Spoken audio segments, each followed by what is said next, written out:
আসসালামু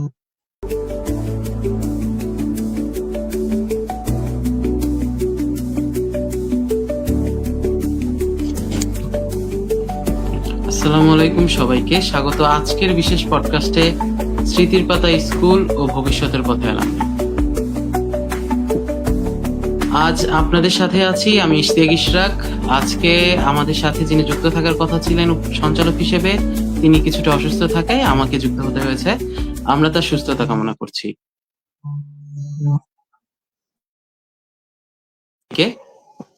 আজকের বিশেষ এই পডকাস্টে সবাইকে স্বাগতম।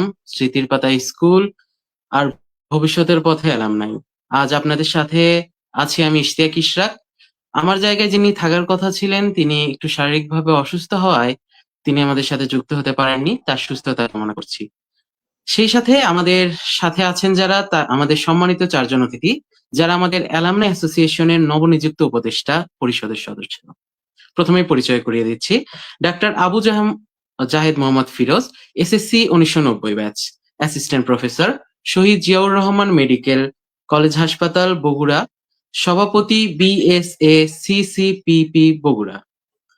এরপরে যিনি আমাদের সাথে সংযুক্ত থাকছেন Mohammad Habibullah, SSC 2094 batch, first selection বাংলাদেশের প্রতিষ্ঠাতা ও সিইও উত্তরা ইউনিভার্সিটি ও এআইইউবি ইউনিভার্সিটির খণ্ডকালীন শিক্ষক। আমাদের সাথে আরো যুক্ত থাকছেন ফারহানা 1994 মুস্তাফা হবে। স্মৃতি। ও দুঃখিত ভাইয়া, হাবিব 1900। হ্যাঁ, ফারহানা মুস্তফা স্মৃতি, এসএসসি 1996 ব্যাচ, ম্যানেজিং ডিরেক্টর আসসালামু মুস্তফা আলাইকুম। জাহাঙ্গীর ব্রাদার। আমাদের সাথে আরো যুক্ত থাকছেন Nazia Afrin Urmi, SSC 2005, assistant professor, department of clinical psychology, Rajshahi university. আপনাদের সবাইকে আসসালামু স্বাগত আলাইকুম। জানাই। ওয়ালাইকুম আসসালাম। স্কুল শুধু একটি শিক্ষা প্রতিষ্ঠান নয়, বরং আমাদের জীবনের সবচেয়ে সুন্দর স্মৃতিগুলোর এক বিশাল ভান্ডার। তো শুরুতেই জানতে চাই স্কুল জীবনের সেই দিনগুলো, যে আপনাদের স্কুলের সময়ের স্মৃতিগুলো, বা স্কুলে আপনারা কেমন স্টুডেন্ট ছিলেন।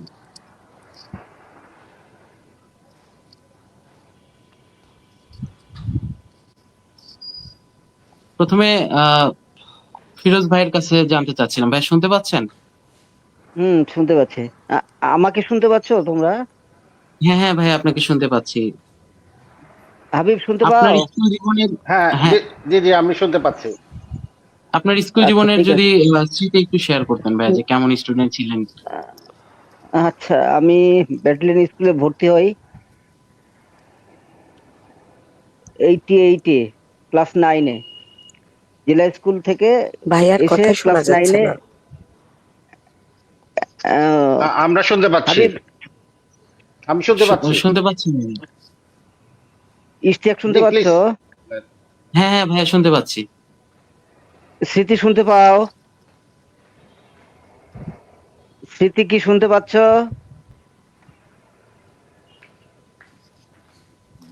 কেউ শুনতে পাচ্ছে, কেউ শুনতে পাচ্ছে না, এরকম হচ্ছে নাকি?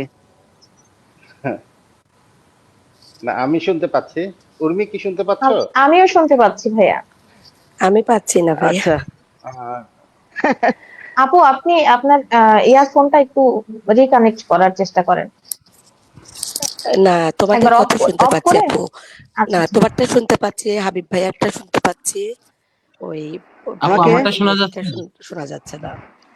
আমার গলা আবার বসে গেছে, শুধু তো কথাটা হচ্ছে। আমাকে শুনতে পাচ্ছ এখন? স্মৃতি এখন শুনতে পাও? হাবিব, আমি কি ক্যারি করব? ক্যারি অন করব? হ্যাঁ ভাই, হ্যাঁ, আপনি হ্যাঁ, কেন হ্যাঁ, করেন? হ্যাঁ, হ্যাঁ, আপনি একটু শুরু করেন। হ্যাঁ, আমরা যেহেতু বেশি সংখ্যক শুনতে পাচ্ছি, হ্যাঁ, আপনি হ্যাঁ, একটু হ্যাঁ। শুরু করলে ভালো হয়। আচ্ছা, 88-এ ক্লাস 9-এ ভর্তি হই, 2 বছর। 88, 89 পরে 90-তে এসএসসিতে বসি। তো গিয়েই আমি তাজমিলুর স্যারকে পাই। আমার ওই সময় এমনি মনের একটু অবস্থা অন্যরকম ছিল। সেই জায়গায় একদম প্রাণশক্তি হিসেবে তাজমিলুর স্যারের কিছু উপদেশ টনিক হিসেবে কাজ আমি করে। শুনতে পাচ্ছি না। এরকমটা হচ্ছে কেন? এবং যেহেতু আমরা এসএসসি এক্সামিনি হিসেবে স্কুলের লিডিং ফার্স্ট ব্যাচ ছিলাম, সেটার সঙ্গে স্কুলটার এস্টাবলিশমেন্টের বিশাল একটা আহ, ভিত্তি জড়িয়ে ছিল। এইটা নিয়ে তাজমিলুর রহমান স্যার সহ পুরো শিক্ষক মন্ডলী আমাদের, ওনারা সবাই খুব কনসার্ন ছিলেন এবং আন্তরিকভাবে প্রত্যেকটা স্যার, যাদের নাম প্রত্যেকটা স্যারই আন্তরিক ছিলেন, কিন্তু বিশেষত যাদের নাম না বললে না, Fazlul Haque sir, Subrata Bhowmik sir, Swapan Kumar De sir, Swapan Kumar Saha sir, Nikhil Chowdhury sir, Ali Akbar sir, Kalipada sir, Aminul sir, প্রত্যেকটা, তারপরে যে মালিক হুজুর, তারপরে আরেকটা হুজুর কিছুদিন আগে যে মারা গেলেন, স্যারের নামটা ভুলে গেছি, সম্ভবত অর্ণবের শ্বশুর, নামটা স্যারের কি যেন ছিল, ওই যে আমাদের অ্যালামনে ইয়েতে এক্সিকিউটিভ কমিটিতে আছে যে অর্ণব, মুসাব্বিরুল ইসলাম অর্ণব, ওর শ্বশুর এই বছর খানিক আগে এক্সপায়ার করলো। হাবিব মনে করতে পারো? স্যারের নাম তো আমরা একটা নাম দিয়েছিলাম ইয়াসিন, আর কি। ইয়াসিন মিয়ার বেটা, স্যারই মনে মিয়ার হয় বেটা ফালু এরকমই মিয়া। আর কি। জি জি জি জি আমরা কি জি জি। মিয়ার বেটা ফালু মিয়া বলতাম? মিয়ার বেটা এইভাবেই নাম আমাদের সময় বেশি পরিচিত ছিল, কারণ আচ্ছা, যাই হোক, ওনার এগুলো চেহারাটা এগুলোই ঠিক নষ্ট। ওইরকম। স্যারের নাম হচ্ছে হ্যাঁ ইউনুস হ্যাঁ স্যার। ইউনুস স্যার, হ্যাঁ, correct Yunus sir, correct. Sorry. আচ্ছা, এটা জাস্ট নস্টালজিয়াকে আমার মেমোরাইজ কথা করার কি শোনা জন্যই বলছি। যাচ্ছে ভাইয়া? হ্যাঁ, স্মৃতিকে শুনতে জি স্যার। পাচ্ছি। তো ওই সবচেয়ে বড় যেটা, সেটা হচ্ছে যে ওই যে স্মৃতি রোমন্থনের যেটা ব্যাপার বলছো, এবং সবচেয়ে বড় কথা, আমি যদি ওই স্কুলের সম্ভবত ফার্স্ট ব্যাচে এসএসসি অ্যাপিয়ার না করতাম, তাহলে হয়তো আমি নিজে ভালো রেজাল্ট করার জন্য ওই পরিমাণে এফোর্ট দিতাম না, গতানুগতিক হয়তো যেতাম। কিন্তু যেহেতু স্কুলের একটা আত্মমর্যাদা, আমি সহ আমাদের ব্যাচের যারা টপার্স ছিলাম, সবারই লক্ষ্য ছিল যে আমাদেরকে উদ্দেশ্য করেই যেন স্কুলটা পরিচিতি পেয়ে যায়, এবং 90 সালে যেন এসএসসি তে একটা ধস নামানোর মতো রেজাল্ট ফলাফল হয়েছিল পুরো রাজশাহী বোর্ডে। ওই বছর জেলা স্কুল থেকে স্টার মার্কস পেয়েছিল 7 জন, আর আমরা ব্যাটালিয়ন স্কুল থেকে নতুন স্কুল হিসেবে মাত্র 30 জন পরীক্ষায় বসে স্টার মার্কস পেয়েছিলাম 5 জন, যেটি আমাদের স্কুলের অগ্রযাত্রাকে এবং স্কুলের কে এগিয়ে নেওয়ার জন্য বিশাল একটা ভূমিকা রেখেছিল, যে কারণে তাজমিলুর স্যার খুব প্রাউড ফিল করেছিলেন। এই স্মৃতিটা আমাকে খুবই স্মৃতিকাতর করে তোলে, এইটাই আর কি।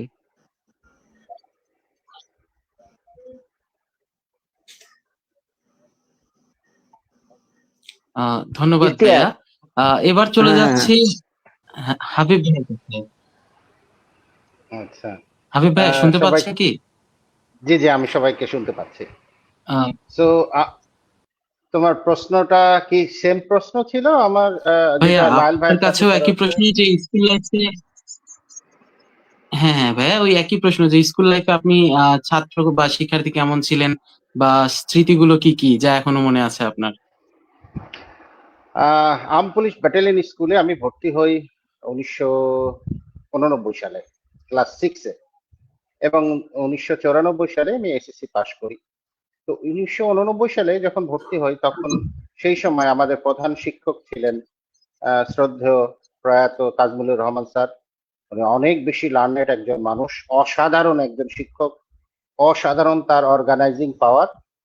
আমরা মন্ত্রমুগ্ধের মতো তার ক্লাস শুনতাম। আর আমার একাডেমিক ক্যারিয়ার যদি চিন্তা করি, আমি খুব মানে মিডিওকার স্টুডেন্ট ছিলাম, খুব বেশি ভালো স্টুডেন্ট ছিলাম না, বাট আমাদের ব্যাচে বেশ ভালো ভালো স্টুডেন্ট ছিল। আমি ক্লাস 7-8-এ উঠে যখন 9-এ উঠলাম, তখন আমার ম্যাথমেটিক্সে আমার অনেক ভয় ছিল। আমি ম্যাথমেটিক্স আসলে পারতাম না খুব একটা, মুখস্থ করতাম। তো মুখস্থ করে আর কত দূর আগানো যায়। তো পরে আমার বাবা এবং শিক্ষকদের পরামর্শে আমি আর্টস হিউম্যানিটিস ডিপার্টমেন্টে ভর্তি হই মানে আমি চলে যাই আর্টসে।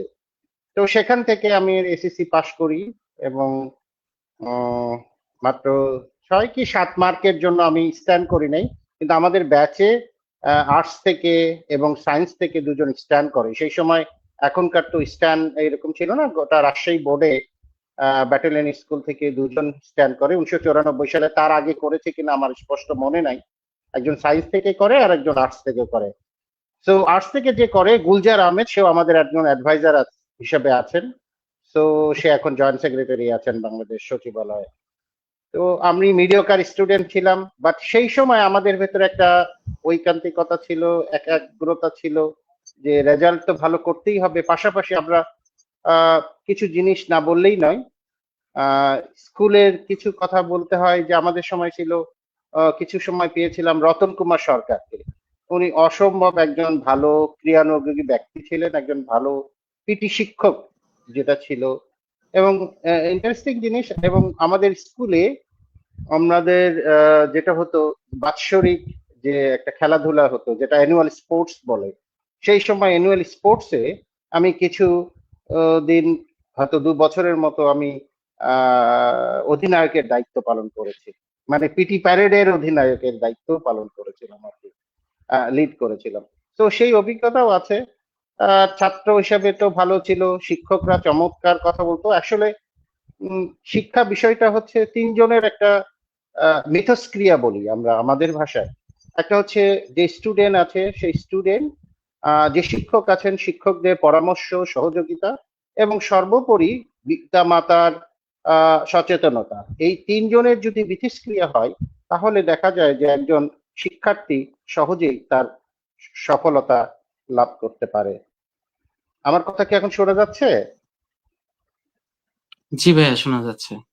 সো এটা ছিল আমাদের আমার আমার ব্যক্তিগত যে অ্যাচিভমেন্ট স্কুল থেকে আহ, ছিলাম। এরপরে আমি স্কুলের লাইফটা শেষ করি, তারপরে আমি কলেজ সেশনে ভর্তি হই। তারপরে বিভিন্ন জায়গায় পড়াশোনা করে এখন তুমি আমাকে পরিচয় করে দিয়েছো যে আমার বর্তমান অবস্থানটা কোন জায়গায় আছে, আমি কি করছি এখন।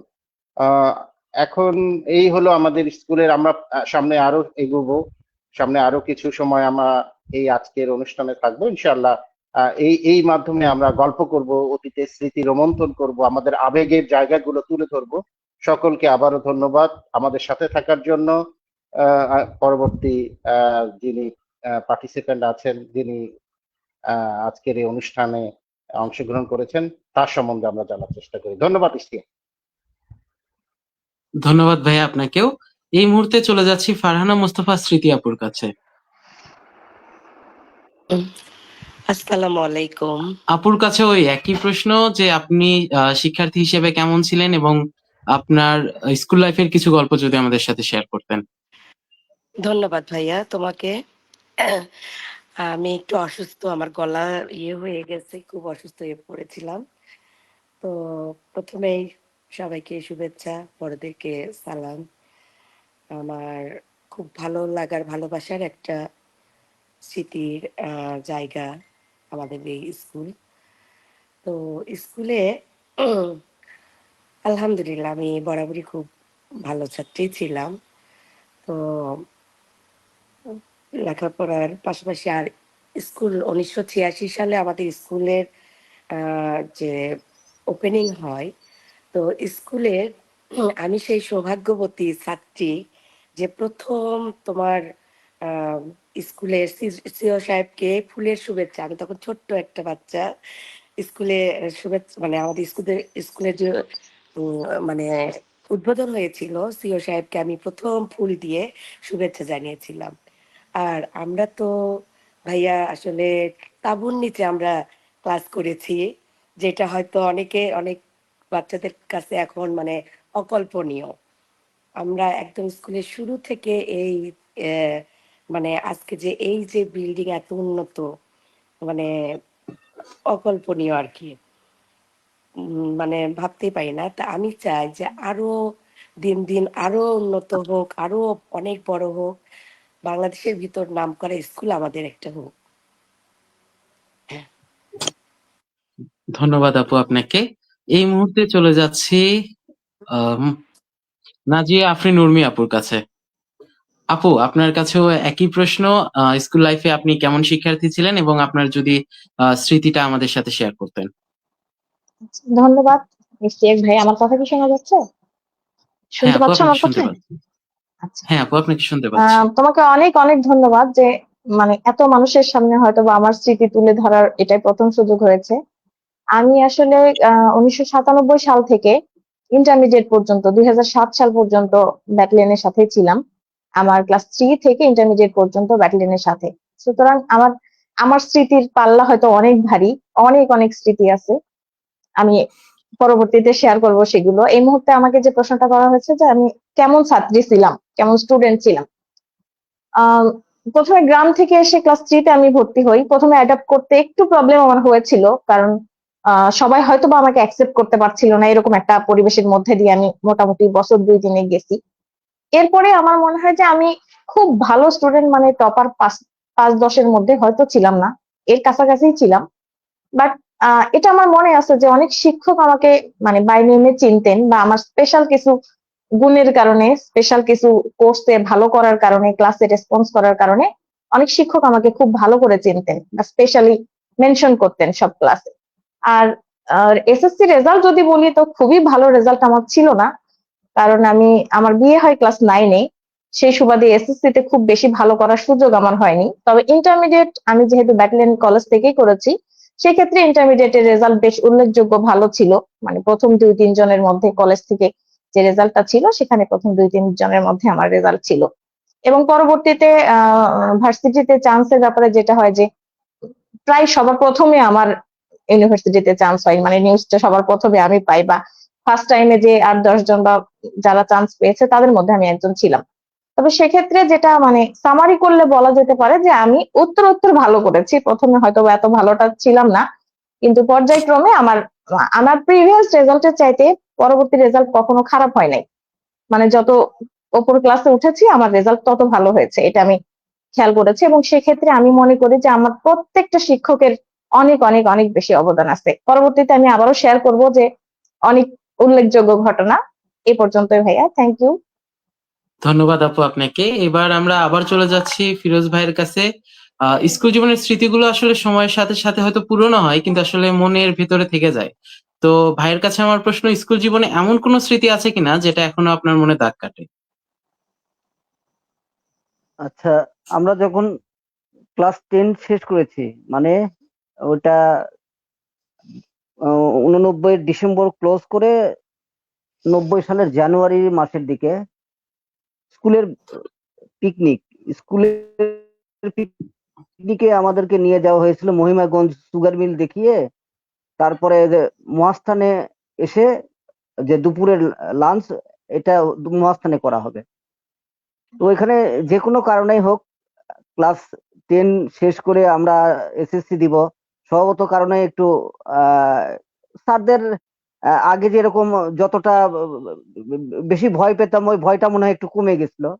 আর স্কুল থেকে আউট গোয়িং একটা ব্যাচ, কেমন একটু বেপরোয়া বেরোপরোয়া মনে হয়েছিলাম। তার মধ্যে আমাদের 5-7 জন, বিশেষ করে বেশু একটু। তো ওই মহাস্থানে কিছুটা মনে হয় আমরা বাদরামি করেছিলাম করলে। স্বপন কুমার দে স্যার তখন অ্যাসিস্ট্যান্ট হেড স্যার ছিলেন, উনি একটু আমাদেরকে লাইনে আনার জন্য, বা যেহেতু আমরা একটা বাইরের স্পটে পিকনিক করতে গেছি, একটু কড়া করে বলছিল আর কি। বললে আমরা ওই স্যারের বকাটা খেয়ে 5-7 জন মিলে সরে আসলাম। সরে এসে ঘোট পাকিয়ে বুদ্ধি করলাম কি, এইভাবে আমাদের বলবে, এইভাবে আমাদের তিরস্কার করবে, আমরা পিকনিকের খাবারই খাবো না। পরে না খেয়ে ওইখান থেকে মহাস্থানে এসে আমরা নিজেদের মতো পার্সোনালি পিকনিক থেকে চলে আসছিলাম। চলে আসলে এটা তো আলোচিত হবে, কারণ যে সংখ্যক ছাত্রছাত্রীকে পিকনিকে নিয়ে গেছে, ফেরার সময় ততজন ফিরছে না। তারপরে আবার চাউর হচ্ছে যে একটা গ্রুপ ধরে 5-7 জন তারা নেয়, এবং সবাই এসএসসি এক্সামিনি, তারা দুপুরে খায়ও নাই। পরবর্তীতে এটা স্কুলে এসে একটা সালিশি বসার মতো, এবং এমন পর্যায়ে যায় যে স্যাররাও তো তখন রিয়াক্ট করবে যে এরা এসএসসি এখনো পাস করেই নাই, আমাদের প্রতি এটা বেয়াদবি। তো একটা তো চলে গেল, আবার দুপুরের খাবার খেলেও না। পরবর্তীতে স্যাররা আমাদের খুব আসলে একটা চাপের মধ্যে ফেলে। স্যাররা মিটিং করে সবাই মিলে, টিচার্স রুমে, এবং যে তৎকালীন প্রিন্সিপাল তাজমুল স্যারের সঙ্গে মিটিং হয়ে তাদের কম্বাইন্ড একটা সিদ্ধান্ত হয় যে আমরা ওই 5-7 জন, মানে ক্ষমা না চাইলে মানে আমাদের আরো প্রেসারাইজ করা হবে, এটাই তো স্বাভাবিক। পরে খুবই হয় যে আমরা কি করি, সামনে তো এসএসসি পরীক্ষাও, বাধ্য হয়ে স্যারদের কোথাও পাচ্ছি না, যে স্যারদের কাছে যাই, ফুল্লক sir, Swapan Kumar De sir, Bhowmik sir, তারা বলে ঠিক আছে আমি ম্যানেজ, কিন্তু প্রবলেম তো অন্য জায়গায়। তো তাজমুল স্যারের কাছে যদি ক্ষমা না পাস, তাহলে কি তোদের কোনো রক্ষা আছে? পরে মনে আছে, মালতীনগরে স্যারের বাসায় আমরা গ্রুপ ধরে আসলাম। এসে স্যারের বাসার সামনে অধীর অপেক্ষা, স্যার কখন দেখা দিবে। স্যারও তো অ্যাকচুয়ালি তো দেখা দিবে এবং ক্ষমাও করে দিবে, কিন্তু ওটাই হচ্ছে স্যারের, যে তোরা বাদরামি করছিস সেটা একটু শাস্তি হওয়া উচিত। প্রায় 1.5-2 ঘন্টা অপেক্ষা করার পর তারপর স্যার আসলো। তারপর আমরা সবাই একবারে 7 জন, যেমন একেবারে মনে হয় মানে কোন অশরীরই ইয়ের হবে, একবারে 7 জনই স্যারের পায়ে পায়ে পড়লো একসাথে। কেউ কোনো ইশারা করার আগে কত স্যার উপর তোলে, এই বাদরেরা ওর পায়ে পড়া লাগে নাকি, তোরা তো কিছুই করিস না, তোর আমার জায়গায়, তোদের জায়গায় আমি হলে তো আরো অনেক কিছু করতাম। ও তাই বলে বকা ঠকা দিয়ে 7 জনেরই কানমলা দিল, দিয়ে বললো আজকে থেকে পড়াশোনা করে ভালো করে এসএসসি ভালোভাবে পাস করা লাগবে। আর তোরা ওই দিন পিকনিকে খাইলি না কেন, এই জন্য আবার হইলো কি, তারপরে একটা আগেই অ্যানুয়াল স্পোর্টস হয়ে গেছিল, কিন্তু আমাদেরকে উপলক্ষ করে ওই দিন আবার ব্যাটালিয়নের যে মাঠ, যেখানে স্পোর্টস হয় সাধারণত, আর্মড পুলিশ ব্যাটালিয়নের যে মাঠ, ওইখানে আবার একটা খাবারের ওই দিন রান্না বান্না করে টিচাররা আর একটা মানে পুরা স্কুল না কিন্তু শিক্ষকরা সবাই, আর আমরা 5-7 জন আরেকটা কিছু ছিল, মানে মোটামুটি অ্যারাউন্ড 50-র মতো একটা রান্না বান্না করে খাবার আয়োজন করলাম। আমাদেরকে মানে তাজমুল স্যার আবার সেটা আপ্যায়ন করে দিল। তো এই স্মৃতিটা আমাদের আমাদের ব্যাচের যারা প্রত্যেকে খুবই এটা মেমোরাইজ করি, দেখা একসঙ্গে দেখা হলে এটাই একটা খুবই স্মরণীয় ঘটনা। ধন্যবাদ ইশতিয়াক।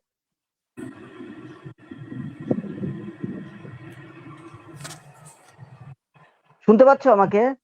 সবাই কি শুনতে পেয়েছো? হ্যাঁ ভাইয়া, আমি পেয়েছি, বাট হ্যাঁ, ইস্তিয়াকের শুনতে কথা শোনা পেয়েছি। যাচ্ছে না। ধন্যবাদ ভাইয়া আপনাকে। আবার আসবো আপনার কাছে। এই মুহূর্তে চলে যাচ্ছি হাবিবুল্লাহ ভাইয়ের কাছে। ভাই, আপনার স্কুল জীবনের এমন কোন স্মৃতি থাকলে শেয়ার করবেন। স্কুল জীবনের স্মৃতি, এটা খুব অনেকগুলো স্মৃতি আছে। স্মৃতির মধ্যে সেটা ব্যক্তিগত স্মৃতি আছে, সমষ্টিগত স্মৃতি আছে, অনেকগুলো স্মৃতি। আহ, শুধু এটুকুই বলি, স্কুল লাইফটা খুব আনন্দের, খুব আবেগের জায়গা। আমার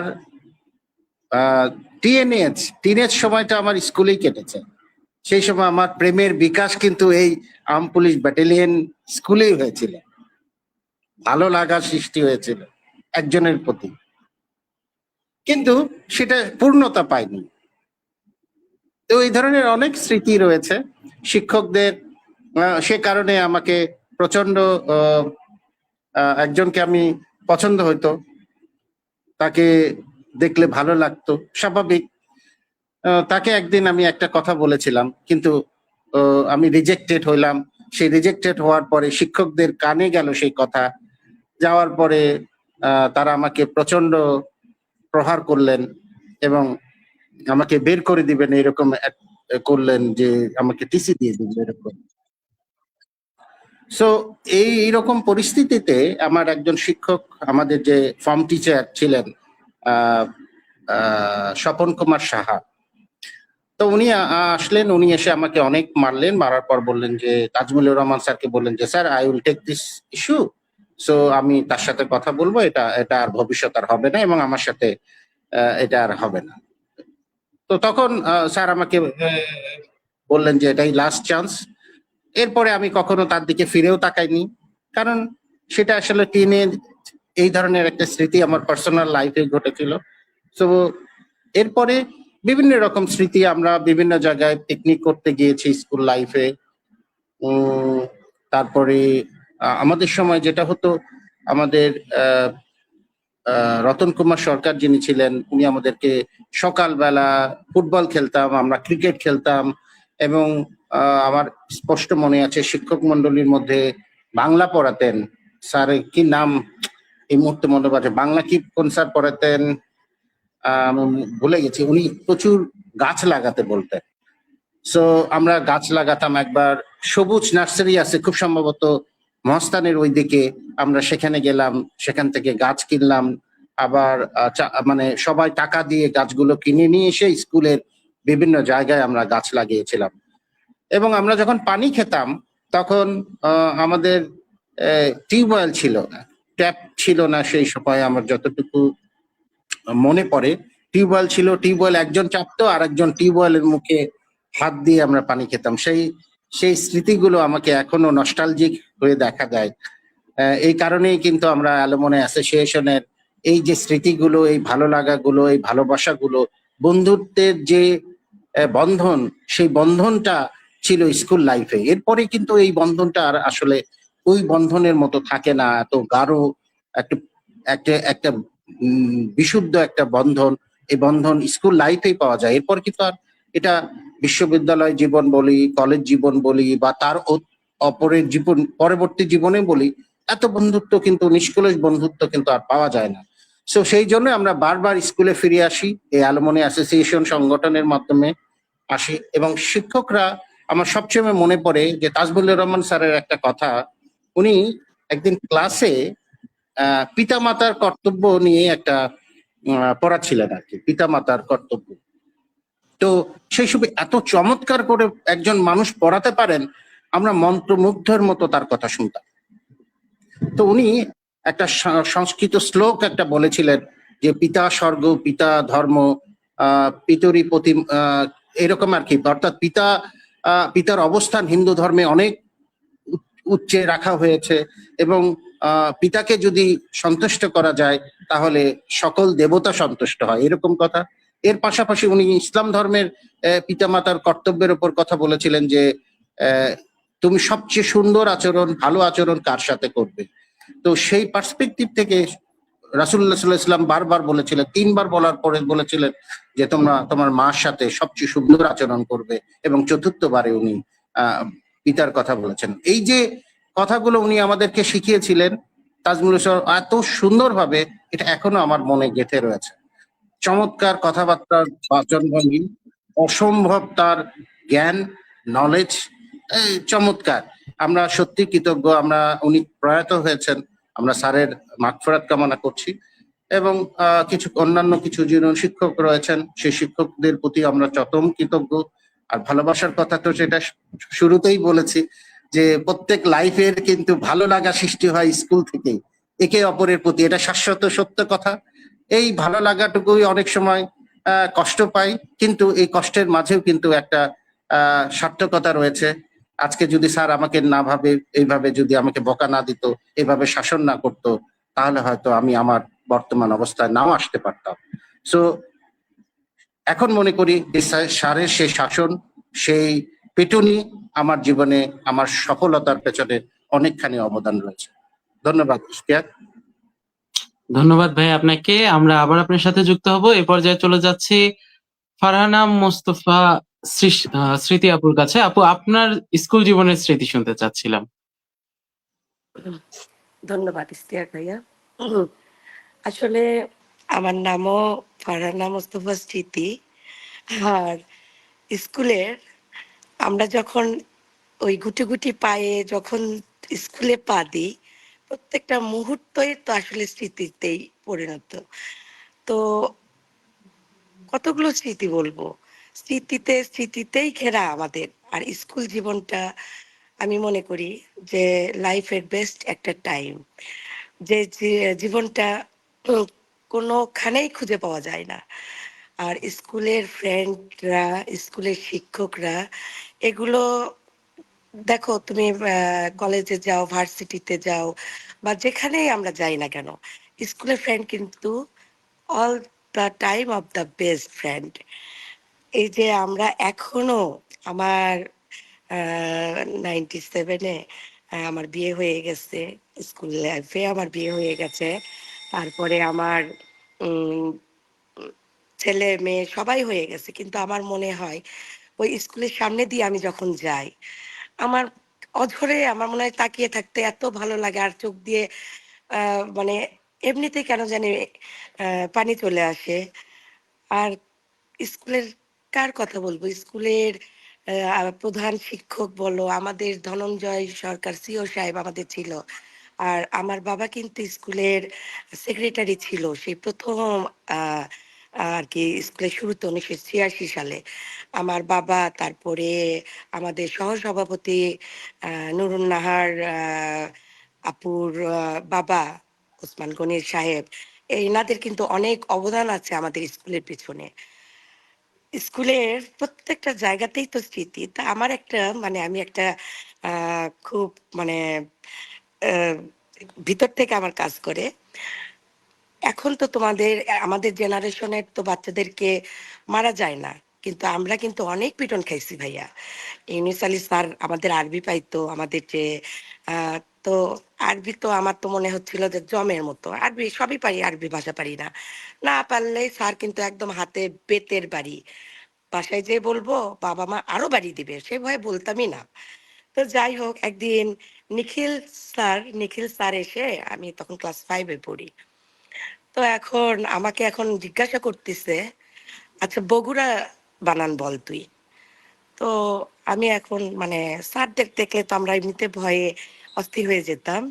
তো আমি এখন বলতেছি BOGURA। স্যার এখন আমাকে একটু রাগ হয়ে একটু বলতেছে, "ভালো করে বল।" আমি ক্লাস 5 এ তখন তো তোমার হচ্ছে যে ধরো 90 90 তে আরকি। আমি আরো ভয় পেয়ে গেছি। Sir BOGURA। স্যার আমাকে করলো কি, এই গালে এক থাপ্পড় বলে বি, আবার বাম গালে এক থাপ্পড় ও, আবার ডান গালে এক থাপ্পড় জি, আবার এই গালে এক থাপ্পড় আর এ। তো মানে বগুড়া আমি বলতেছি, স্যার আমাকে তখন তো আসলে অরিজিনালি বগুড়া ছিল। মানে বগরা উচ্চারণ ছিল।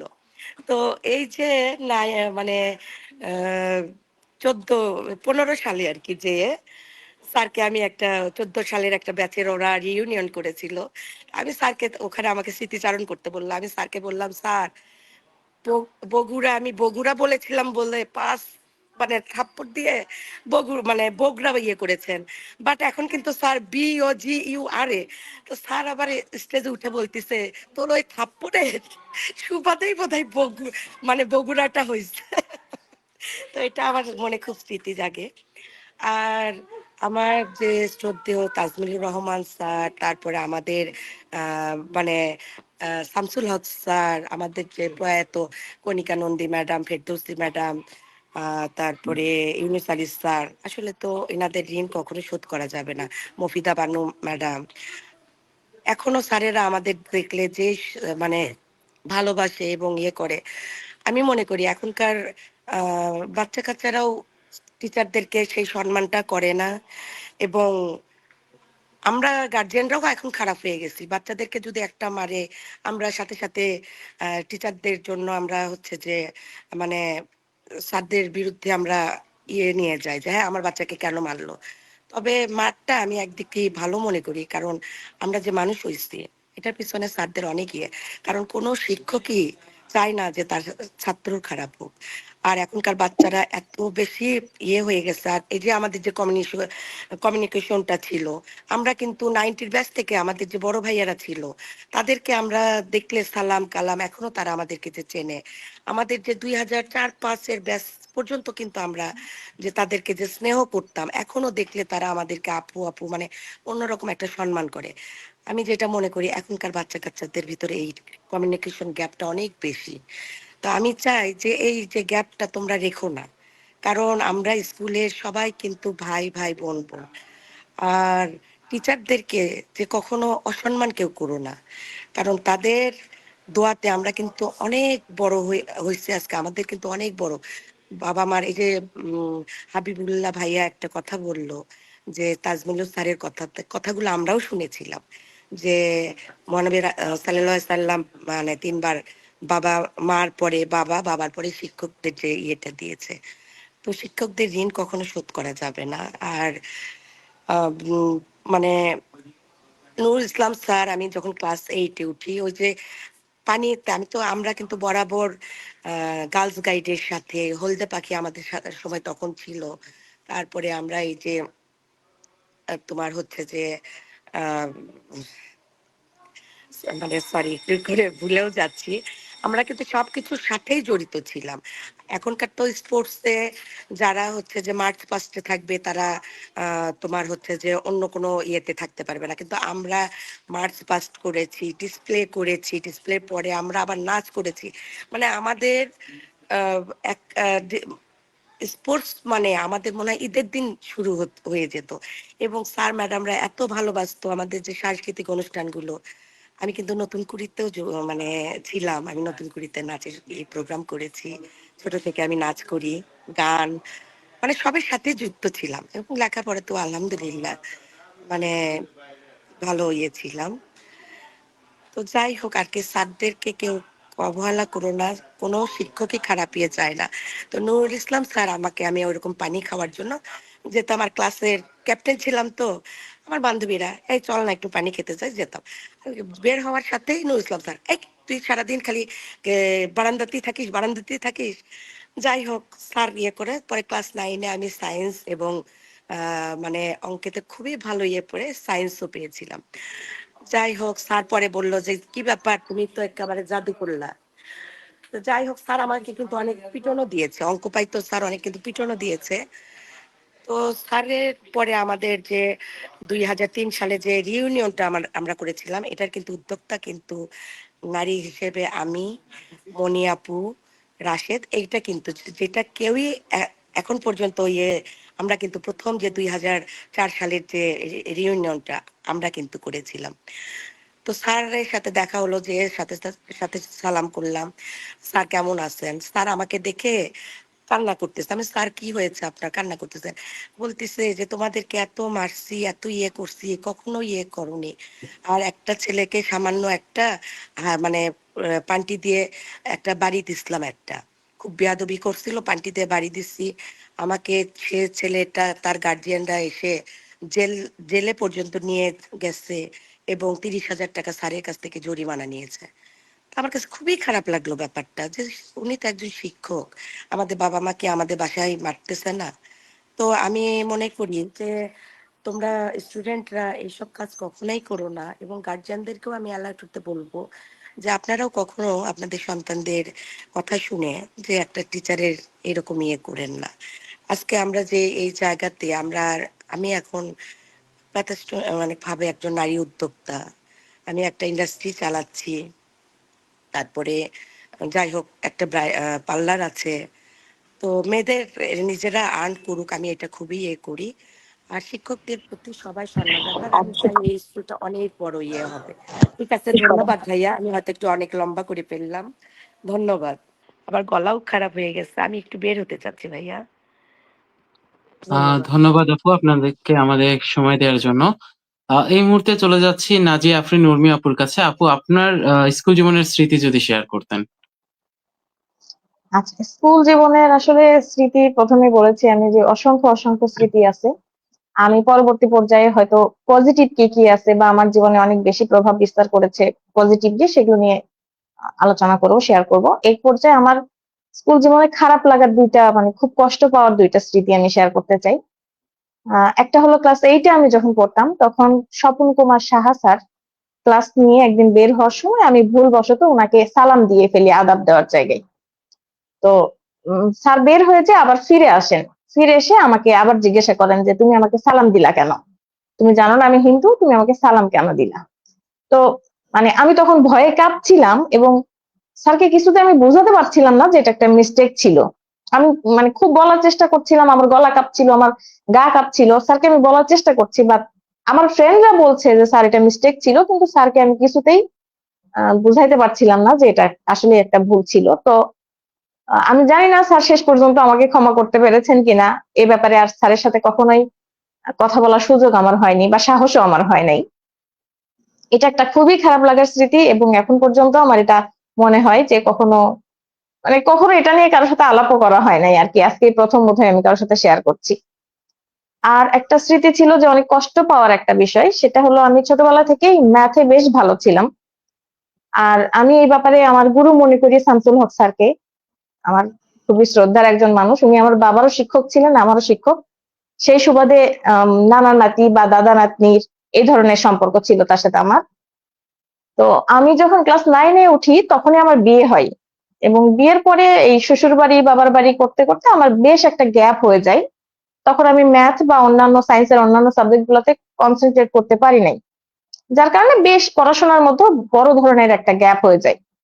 তো একটা সময় আমি প্ল্যান করছিলাম, আমি নিজের অবস্থা দেখে, যে আমি এবার শ্বশুর বাড়ি থেকে প্ল্যান করছিলাম যে এবার যে মানে স্যারের কাছ থেকে গাইডলাইন নিব, শামসুল হক স্যারের কাছ থেকে গাইডলাইন নিয়ে আবার শুরু থেকে শুরু করব, যে আগের মতো সেই গতিতে আমাকে এগোতে হবে।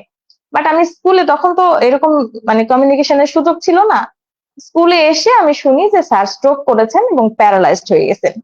তো আমার মনে হয় যে এই ঘটনাটা যে প্রথম প্রভাবিত করেছে আমাকে অনেক বেশি, যে একজন শিক্ষক আমার জীবনে কত গুরুত্বপূর্ণ, তখন আমি রিয়েলাইজ করছি। এবং তারপরে ওই এলোমেলো হয়ে যাওয়া ভাবটা আমি আসলে সামলে উঠতে পারি নাই।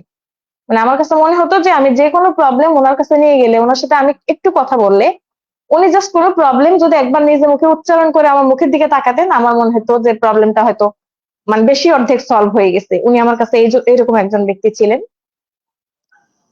তারপরে স্যারের কাছে আমি আর কোনো গাইডলাইন নিতে পারি না, তখন স্যার বেশ অসুস্থ ছিলেন। আর এসএসসির টেস্ট পরীক্ষার যেটা ক্লাস 10-এ ওঠার পরে টেস্ট পরীক্ষা যেটা, সেটাতে আমি খুবই খারাপ রেজাল্ট করেছিলাম। খুব খারাপ রেজাল্ট করেছিলাম, এবং তখন আমার মনে হচ্ছিল যে আসলে শিক্ষক এবং সাথে শিক্ষকের মেন্টর হওয়া, যেটা যেটা আমার জন্য শামসুল হক স্যার ছিলেন, একজন শিক্ষক বা একজন মেন্টর একটা জীবনে কত গুরুত্বপূর্ণ, সেটা আমি তখন বুঝতে পারি। এবং রেজাল্ট নেওয়ার পর থেকে কান্না শুরু, সেই কান্না বাসে কাঁদতে কাঁদতে, পুরো রাস্তা কাঁদতে কাঁদতে বাসায় যাই, এবং বাসা যেয়ে সে কান্না, আমার বাবা মা আমাকে, আমার কান্না থামছিল না। কাউকে আমি বলতেও পারছিলাম না যে আমি কি ফিল করছি। আসলে আমার রেজাল্টের চাইতে আমি মনে করছিলাম যে আমার একটা মেন্টর খুব প্রয়োজন ছিল। হয়তো বা স্যারের মতো করে আর কারোর সাথে আমার প্রবলেম গুলো এইভাবে শেয়ার করতে পারি নাই। তো এই স্মৃতিটা আর কি আমি কোনোদিনই ভুলবো না। আমি মরার আগ পর্যন্ত হয়তো বা মনে থাকবে যে একজন শিক্ষক, মেন্টর হিসেবে একজন শিক্ষককে আমি ঠিক সেই মুহূর্তে কতটা মিস করেছিলাম। আর প্রভাব বিস্তারকারী শিক্ষক সবাই, অলমোস্ট সবাই, আমি পরবর্তীতে সেগুলো নিয়ে কথা বলবো। ইস্তেক, ধন্যবাদ ভাইয়া। ধন্যবাদ আপু আপনাকে। আহ এইবার আমরা ফিরোজ ভাইয়ের কাছে ফিরে যাচ্ছি। সিনিয়র জুনিয়র সম্পর্কে আরো শক্তিশালী করা উচিত বলে সবাই মনে করেন, তো সেই ক্ষেত্রে ভাইয়া আপনার মতামত কি? কিভাবে সিনিয়র জুনিয়রের মধ্যে সম্পর্ক আরো শক্তিশালী করা যেতে পারে, এবং শক্তিশালী করার প্রক্রিয়াগুলো কি কি হতে পারে? এটা হচ্ছে একটা মিথস্ক্রিয়ার ব্যাপার। সেটা হচ্ছে ইন্টারঅ্যাক্টিভ কমিউনিকেশন হচ্ছে পূর্ব শর্ত। সম্পর্ক ভালো হওয়ার পূর্ব শর্তই হচ্ছে কমিউনিকেশন থাকা। কমিউনিকেশন না থাকলে, যোগাযোগ না থাকলে তো সম্পর্কের ভিত্তিটাই তৈরি হয় না, তাই না? পূর্ব শর্তই হচ্ছে যে কারোর সাথে করে যোগাযোগ হলে, যেমন হাবিবের বড় ভাই রঞ্জু, ও আমার স্কুল ফ্রেন্ড, ওর সঙ্গে আমি অনেক ক্লোজ ছিলাম। হাবিবের সঙ্গে কখনো এরভাবে ইন্টিমেসি ছিল না। জানতাম যে ব্যাটালিয়ন স্কুলে পরে রঞ্জুর ছোট ভাই। পরে 2019 সালে যখন রিইউনিয়ন হলো একটা আনপুলিশ ব্যাটালিয়ন পাবলিক স্কুলের, ওইখানে ওর সঙ্গে প্রথম প্রায় মিনিট 10-এর বা 10-12 মিনিটের একটা আলাপচারিতা হলো। তখন একটা পরিচয় পর্বের ভিত্তি হলো, বা রঞ্জুর সঙ্গে, যে রঞ্জু ঢাকায় সেটেলড এখন, আমি রংপুর মেডিকেল কলেজে পড়াশোনা শেষ করে ঢাকায় প্রায় 8 বছর থেকে 10 সালে আবার বগুড়ায় ব্যাক করেছে। এরকম করে এগুলা গল্প স্বল্প হয়ে শেষ হলো। তারপরে যখন এই যে 2024-এর সম্ভবত সেপ্টেম্বর, অক্টোবর কিংবা নভেম্বর, সম্ভবত অক্টোবরের দিক থেকেই, তখন এই যে অ্যালামনাই অ্যাসোসিয়েশনের যে ইলেকশন হবে, সেটাকে কেন্দ্র করে নিয়মিত ওর সঙ্গে যোগাযোগ হতে হতে বা এই ইন্টারাকশন হতে হতে এখন সম্পর্কটা অনেক গভীর বা অনেক কাছের লেভেলের। তো এই যে ও আমার স্কুলের 4 বছরের জুনিয়র, তাহলে এখান থেকে আমি এক্সাম্পল দিয়েই বললাম যে সম্পর্কটা উন্নয়ন বা একটা ভালো সম্পর্ক তৈরি হয় কিভাবে, যেখানে ওর সঙ্গে আমার কোনো ইন্টারাকশনই ছিল না।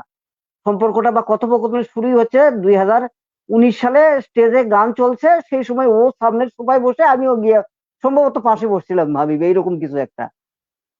বসার পর কথা হয় ওই স্টার্ট, তারপরে অ্যালামনাই অ্যাসোসিয়েশনের নিয়ে 2024 থেকে নিয়মিত যোগাযোগ। তারপরে জ্যাভলিন, এই যে আমাদের জাস্টিস ভাইয়ের ছেলে জ্যাভলিন, ওকে কখনো চিনতামই না।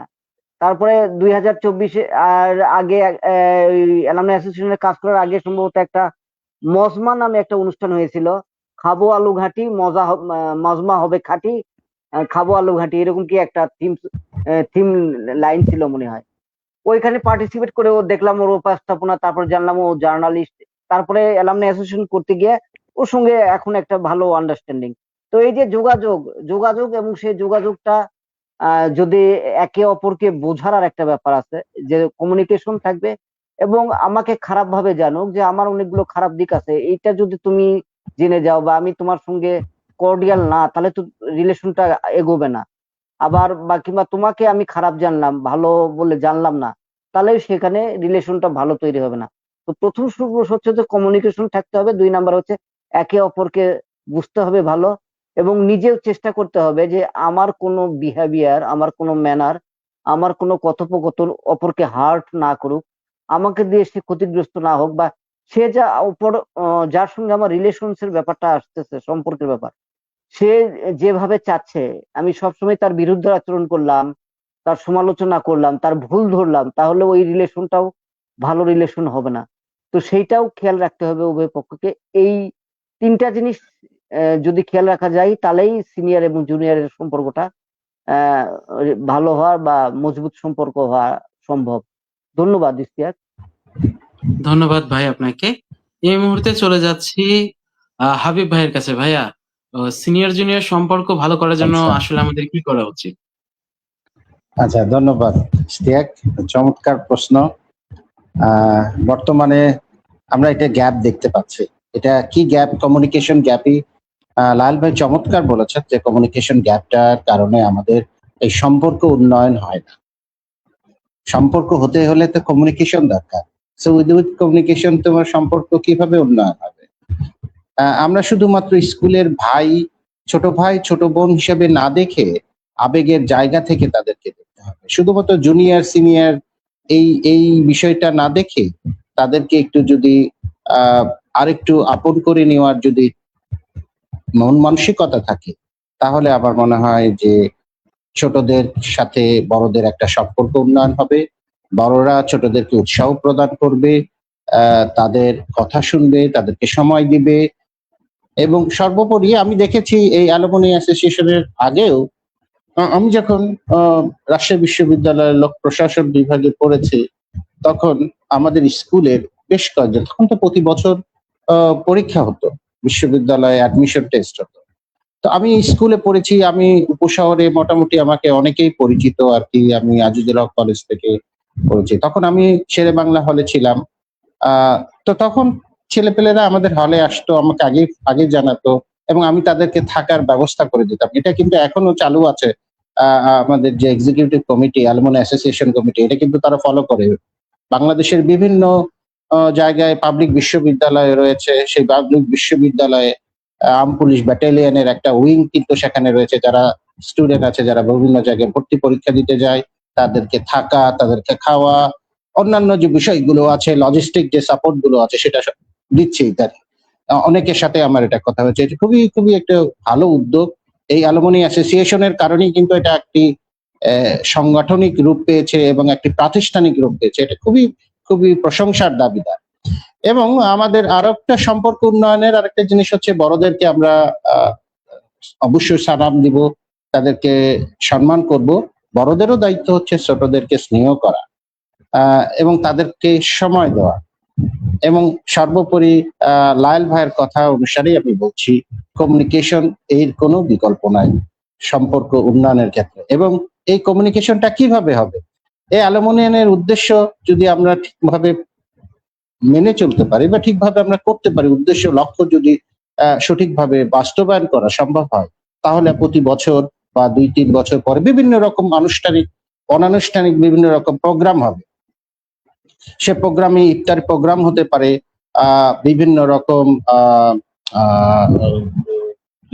এটা কি বলে, বর্ষপূর্তি উপলক্ষে অ্যালুমনি অ্যাসোসিয়েশনের এই কি বলে এটা, রিউনিয়ন, বিভিন্ন রকম প্রোগ্রাম হতে পারে।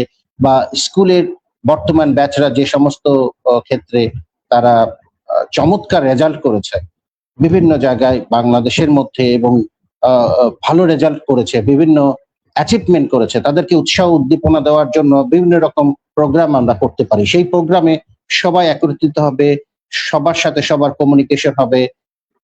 এই যে কমিউনিকেশনের মাধ্যমে, এই সমস্ত ইভেন্টের মাধ্যমে ছোট বড় সবার মধ্যে একটা আহ সম্পর্ক উন্নয়ন হবে। এই সম্পর্ক উন্নয়নের মাধ্যমেই কিন্তু আমরা আমাদের সফলতার দিকে সবাই মিলে আমরা সফলতার দিকে পৌঁছাতে পারবো বলে আমরা বিশ্বাস করি। এবং সিনিয়র এবং জুনিয়রদের মধ্যে এই সম্পর্ক উন্নয়নে এই ছোট ছোট ইভেন্ট, এই ছোট ছোট কমিউনিকেশন, এটিগুলো খুবই গুরুত্বপূর্ণ। আমরা আশা করছি যে এখন যারা সিনিয়ররা আছেন তারা ছোটদেরকে পথ দেখাবেন, এবং যারা জুনিয়ররা আছেন তারা বড়দেরকে দেখে অনুপ্রাণিত হবেন, উৎসাহিত হবেন। এর মাধ্যমেই আমরা আমাদের স্কুলের সুনামটা চারিদিকে ছড়িয়ে দিতে পারবো। ধন্যবাদ ইশতিয়াক। ধন্যবাদ ভাই আপনাকে আমাদের সাথে থাকার জন্য। এই মুহূর্তে আমরা চলে যাচ্ছি স্মৃতি আপুর কাছে। আপু, সিনিয়র জুনিয়র সম্পর্ক ঠিক রাখার জন্য বা ভালো করার জন্য আপনি কি বলছেন? ধন্যবাদ ভাইয়া। আমি মনে হয় মানে এর আগেও আর কি বললাম, আবার বলতেছি, সিনিয়র জুনিয়র অবশ্যই তো বড়দের আমরা যদি সম্মান করি আমরা কিন্তু অবশ্যই সম্মান পাবো। আর সিনিয়র জুনিয়রদের আমাদের সময় যে কমিউনিকেশনটা ছিল, আমরা যখন 86 স্কুলের ভর্তি হই, আমি তখন বেবিতে ভর্তি হই, আমার রোল 1 ছিল। আর তখন হচ্ছে যে আমাদের এসএসসি ব্যাচ শুরু হয়েছিল মেবি 90 থেকে আর কি, মানে 90-91 সাল থেকে শুরু হয়েছিল। আমরা যে 86 সালে যে তখন আমরা খুবই ছোট্ট। আমার ইমিডিয়েট যে বড় ভাই ও ছিল 93 ব্যাচেস ছিল আমার ভাই। তো আমরা ওইখান থেকে আমরা যে বড়দেরকে যে সম্মানটা করতাম, এবং আমরা আবার যে স্নেহটা আমরা বড়দের কাছ থেকে পেয়েছি, আজও আমরা কিন্তু এই বড় আপুদেরকে দেখি, বড় ভাইয়াদেরকে দেখি সালাম দেওয়া, স্কুলের টিচারদেরকে দেখলে আমরা যেখানেই দেখি দৌড়ে যেয়ে সালাম দিই। তারপরে স্যারদেরকে দেখলে একটা মনে একটা ভালো লাগার, ভালো ইয়ে কাজ করে আমাদের ভিতরে। তারপরে এই যে আহ, আবার আমরা অনেক জায়গায় যাই, হয়তো আমি চিনি না, আমি এখন তো একটা যাই হোক যে কোনো ইয়ের সাথে জড়িত আছি। আমি এর ভিতরে একদিন বিসিকে জনতা ব্যাংকে গেছি, চট করে এসে আমাকে চেপে ধরছে, চেপে ধরে আমাকে বলতেছে যে আপু তুমি কেমন আছো। আমি চেপে ধরে মানে মুখের দিকে তাকাইছি, অনেক বছর পরে তো যাই হোক। তো আমি তাকাইয়া বললাম যে তুমি মুক্তি না? হ্যাঁ আপু আমি মুক্তি। আমরা ছিলাম 97, ও ছিল 98 এর ব্যাচ। তো ও কিন্তু এখন ম্যানেজার পদে আছে জনতা ব্যাংকের। কিন্তু ও যে ম্যানেজার হয়ে দাঁড়িয়ে এসে আমাকে চেপে ধরলো, আমার কাছে মানে বুকটা ভরে গেল। আবার এই যে আমাদের আহ সহসভাপতি, সভাপতি সাহেব, যেখানেই দেখা হোক ভাইয়া, আপু, তারপরে আমাদের যে আমরা কিন্তু শুরু থেকে কিন্তু আছি। কিন্তু যখন এসে কিছু, আমি খারাপের জন্য বলতেছি না, জুনিয়র কিছু বাচ্চারা এসে যদি এখন আমাদেরকে বলে আপনাদের সার্টিফিকেট দেখান, আপনাদের সার্টিফিকেট দেখে আপনাদের স্কুলে মানে স্কুলে স্টুডেন্ট কিনা, তখন খুব খারাপ লাগে আসলে ব্যাপারগুলো। যাই হোক, এটার পিছনে অনেক কারণ আছে, আমি না বলি। তবে সিনিয়র জুনিয়ররা এই যে আজকে আমরা আছি, আমরা চাই যে আস্তে আস্তে আমরা এই অ্যালুমিনাই অ্যাসোসিয়েশনটাকে আরো, এটা তো মাত্র আমাদের 1.5 বছর হচ্ছে, আমাদেরকে মানে যারা জুনিয়র বাচ্চা তোমরা যারা চেনো না, তারা কখনো অসম্মান করো না, কারণ কার প্রতি মানে কার জায়গাতে কে আছে এটা কিন্তু হয়তো তোমরা না জানলেও কিন্তু সবাই জানে। আর স্কুলের একটা স্টুডেন্ট, কারণ আমরা এখন যে স্কুলে ঢুকলে নতুন নতুন যে টিচাররা আছেন, হয়তো 2-1 জন ছাড়া আমাদেরকে হয়তো চিনবে না, আবার আমরাও হয়তো 2-1 জন ছাড়া হয়তো আমরাও চিনবো না। বাট এই যে মহসিন ভাই, তারপরে আয়া, আমাদের যে মিনতি দিদি, আমাদের কলমি দিদি মারা গেছে, রওশন দিদি আছে, এখনো গেলে মানে যে এই আদর, যে ভালোবাসে, যে ইয়েটা, এখনকার বাচ্চারা আমার মনে হয় না যে তারা আয়াদেরকে বা ইয়েদেরকে সেই সম্মানটা, শিক্ষকদেরকেই হয়তো তারা সম্মানটা করে না। কিন্তু সম্মান দিলে কিন্তু সম্মান পাওয়াই যায়, সম্মান কিন্তু কখনো মানে সম্মান দিলে তুমিও সম্মান পাবে, সম্মান দিলে কখনো অসম্মান হবে এটা মনে করো না। আর এই যে আমার আহ, যাই হোক, যে কোনো ইয়েতে এই যে আমাদের যে ভাইয়ারা, বড় ভাইয়ারা জানে, তারা আজকে আমাদেরকে এই যে উপদেষ্টার ইয়েতে বসাইছে, অবশ্যই তো যোগ্যতার বসেই তো বসাইছে, তাদেরকে আমি অনেক ধন্যবাদ জানাই। আর জুনিয়র সিনিয়রদের এখানে ইয়ে করি যে বড়দের কাছ থেকে যে শিক্ষাগুলো তোমরা পাবা, এটা তোমরা ওই অবশ্যই এর ভিতর অনেক শিক্ষণীয় আছে। আর এই অ্যাসোসিয়েশনটা আমি চাই যে মানে একটু এই যে ঈদে আমরা একটা, ঈদের পরে একটা প্রোগ্রাম করতে পারি, ইফতার একটা পার্টি করতে পারি, এবং আমরা আশা করব যে আমরা যার যার ব্যাচ ইয়েতে সবাই, সবার ব্যাচ, বড়রা ছোটদের সাথে মিলিত হই, আমরা ছোটদেরকে চিনি, ছোটরা আমাদেরকে চিনে, আমরা আমাদের বড় ভাইদেরকে চিনি, টিচারদেরকে সম্মান দাও, আর নতুন টিচারদেরকে আমরা চিনি, এবং এই স্কুলটাকে আরো অনেক বড় জায়গায় আমরা দেখতে চাই। কারণ এটা তো আমাদের প্রাণ, আমাদের তো আহ স্কুলটা আমাদের কিন্তু একটা কি বলবো ভালোবাসার জায়গা, যেখানে আসলে অনেক কিছুই ইয়ে আছে। আর আমি চাই যে আমাদের যে অ্যালুমনাই অ্যাসোসিয়েশনে আমরা একটা রিউনিয়ন করতে চাই, যেখানে খুব সুষ্ঠুভাবে হবে, যেখানে থাকবে না কোনো মানে এই ভণ্ডামি থাকবে না, এই টাকা দিলাম, কে ডোনেট করলো, টাকাটা ইয়ে হলো কি না। আমরা চাই যে একটা সুষ্ঠুভাবে রিউনিয়ন। আর আমাদের এই যে 2019-এর পরে আর কিন্তু রিউনিয়নটা হয়নি। তা আমরা আশা করি যে আমরা এই যে এখন যে অ্যাসোসিয়েশনটা হলো, আমাদের টিচাররা, আমাদের আহ, শিক্ষকরা, তারপরে আমাদের যে ছোট ভাই ইয়েরা আছে স্কুলদের নিয়ে, আমরা একটা রিউনিয়ন, আমাদের এই যে আহ, খেলা আমরা ইয়ে করতে পারি। যাই হোক, মানে আমরা চাই যে আমরা এই অ্যাসোসিয়েশনটাকে আরো অনেক দূর এগিয়ে নিতে চাই। আর এই সহযোগিতা করতে আমাদের সবারই মানে সহযোগিতা কাম্য আমাদের সবার।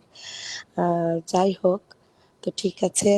উম ইস্তিয়াক, ধন্যবাদ আপু ধন্যবাদ। আপনাকে। এই মুহূর্তে আমরা চলে যাচ্ছি উর্মি আপুর কাছে।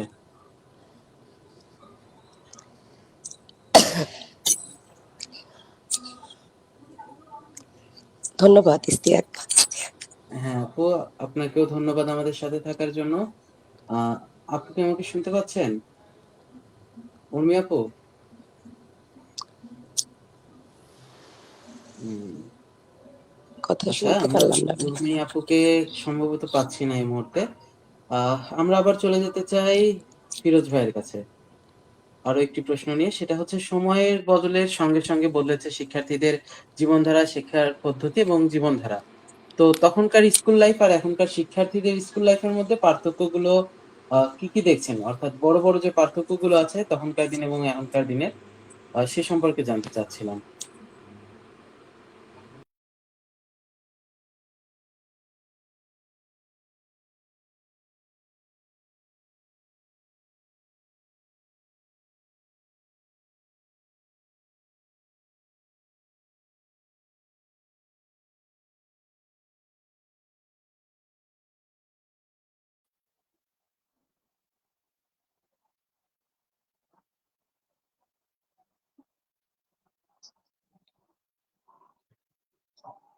ইশতিয়াক, আমার কথা কি শোনা যাচ্ছে?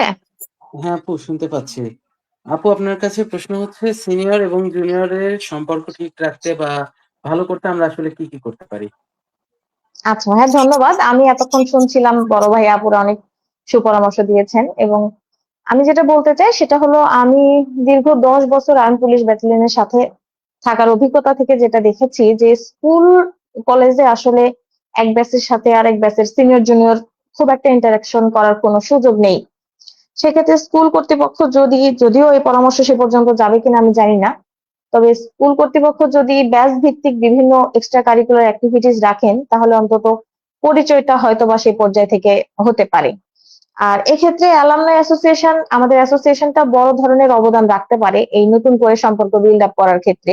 আমরা যারা ইতোমধ্যে বের হয়ে গেছি, তাদের মধ্যে কমিউনিকেশনের বিভিন্ন রকমের ব্যবস্থা করতে পারেন। এর মধ্যে স্মৃতি আপু বললেন যে আমাদের রিইউনিয়ন করা যেতে পারে, রিইউনিয়নে ব্যাচ ভিত্তিক বিভিন্ন অ্যাক্টিভিটি রাখা যেতে পারে, এছাড়াও আমার কাছে মনে হয় যে অ্যালামনাই অ্যাসোসিয়েশনে রেজিস্টার্ড মেম্বার হিসেবে থাকার কোনো সুযোগ মানে কিভাবে করা হয়েছে আমার সঠিক জানা নেই।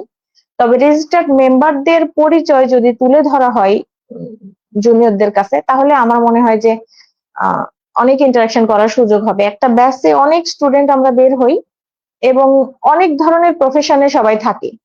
শুধুমাত্র এখানে হয়তো হাইলাইটেড কিছু ব্যক্তি হয়ে গেছে বা হয়ে যাচ্ছি আমরা, কিন্তু একটা ব্যাচে আসলে সব ধরনের প্রফেশনে কেউ না কেউ আছে।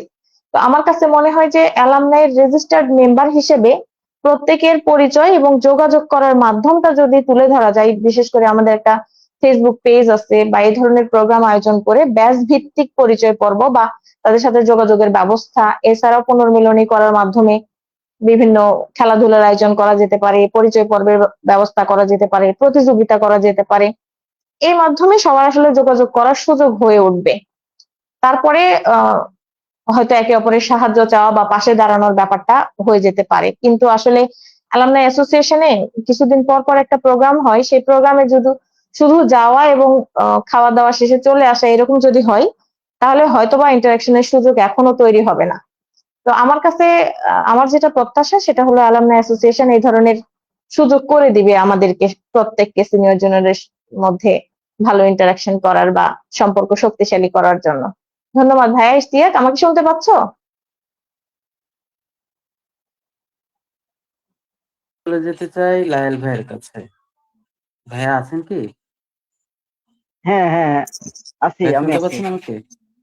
হ্যাঁ, ভাইয়া শুনতে পাচ্ছি। তখনকার স্কুল লাইফ এবং বর্তমান যে শিক্ষার্থীরা আছে তাদের স্কুল লাইফের লাইফস্টাইলের যে বড় পার্থক্যগুলো দেখেন, এই পার্থক্যগুলো কি কি? আচ্ছা, পার্থক্য মূলত যেটা, যে ইন্টারনেটের যে সুপ্রসার, যে বিকাশ, আমাদের সময় তো এত ইন্টারনেট বা মোবাইল বা এই যে বিভিন্ন সামাজিক মাধ্যম ছিল না, যে কারণে আমরা খেলার মাঠে থাকতাম, পাঠদানের জন্য শ্রেণীকক্ষে থাকতাম, স্যারদের কাছে টিউটরদের বাসায় থাকতাম, এবং এই যে পাঠদানের শ্রেণীকক্ষ, খেলবার সময় খেলার মাঠ, কিংবা স্যারদের কাছে পড়তে যাইতাম স্যারদের বাসায়। তখন কোচিং গুলো এত ছিল না, এত কোচিং ছিল না, প্রাইভেট টিউটরদের সঙ্গে ব্যাচ আকারে পড়তাম। তো এই সেই জায়গা তো গুলাতেও কিন্তু নিজেদের ব্যাচমেট তথা জাস্ট এক ব্যাচ দুই ব্যাচ ইমিডিয়েট সিনিয়র কিংবা এক ব্যাচ দুই ব্যাচ ইমিডিয়েট জুনিয়র, এদের সঙ্গেও একটা ইন্টারাকশন হতো, বোঝাপড়া হতো, আহ একটা ভাব সখ্যতা হতো, যে কারণে ইন্টিমেসি, যোগাযোগ, বিভিন্ন শেয়ারিং, এগুলাও গড়ে উঠতো। এবং যে তোমার ছাত্র জীবনে মানসিক সুস্থতার জন্য পূর্ব শর্ত হচ্ছে শারীরিকভাবে সুস্থ থাকা। সেটার জন্য আমরা যে স্পোর্টস বা গেমসে থাকতাম, বিভিন্ন খেলার মাঠে থাকতাম, সেই জায়গা থেকে এখন টোটালি খেলার মাঠ বিমুখ ছেলেমেয়েরা, সুযোগ পেলেই মোবাইলে নিমগ্ন। এবং সেটা অনেকটা হতে পারে যে টোটালি তারা আর কোনো খেলার মাঠে যায় না। তাদের শারীরিক যে বিকাশ হওয়ার, এবং শারীরিক বিকাশ না হওয়ার কারণে অনেক সময় দেখা যায় মেন্টাল অ্যাগোনি, একঘেয়েমি, তারপর ক্লান্তি, অবসাদগ্রস্ততা এগুলা কাজ করে। তো এই জায়গাটা বিস্তর তফাৎ এই জায়গাটাতেই আমাদের সময় থেকে এই সময়টাতে। এবং এটার থেকে পরিত্রাণ পাওয়ার একটাই উপায়, সেটা হচ্ছে মোবাইল বা নেটওয়ার্কিং এইগুলার থেকে যতটা কম এগুলাতে ইনভলভ হওয়া যায়।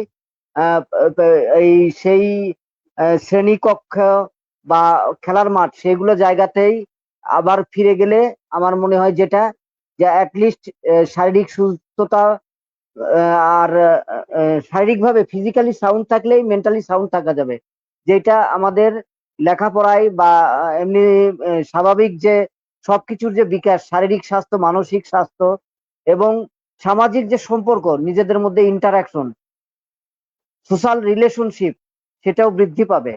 এই জায়গাটাতেই এই মানে তৎকালীন সময়ের যে লাইফস্টাইল আর এখনকার যে লাইফস্টাইল, এইটার মধ্যে বর্তমান লাইফস্টাইল থেকে আগের ওই জায়গাগুলাতে যেগুলাতে মানুষের মধ্যে যোগাযোগ, সামাজিক বন্ধন বেশি ছিল, সেই জায়গাটা ফিরে গেলেই মনে হয় আমরা আহ আবারও সেই আহ আমাদের যে ঋত ঐতিহ্য, মানে যেটি এখন বিলীন হওয়ার পথে, যে নিজেদের মধ্যে যোগাযোগ অনেক ভালো, একে অপরকে জানা শোনা মেশার ভালো, সেটা আমরা কাটিয়ে উঠতে পারবো এবং আহ, আহ, সেটা একটা সামাজিক যে বন্ধন সেটি বৃদ্ধি করতে আমাদের সহায়ক হবে। ধন্যবাদ ইস্তিয়াক।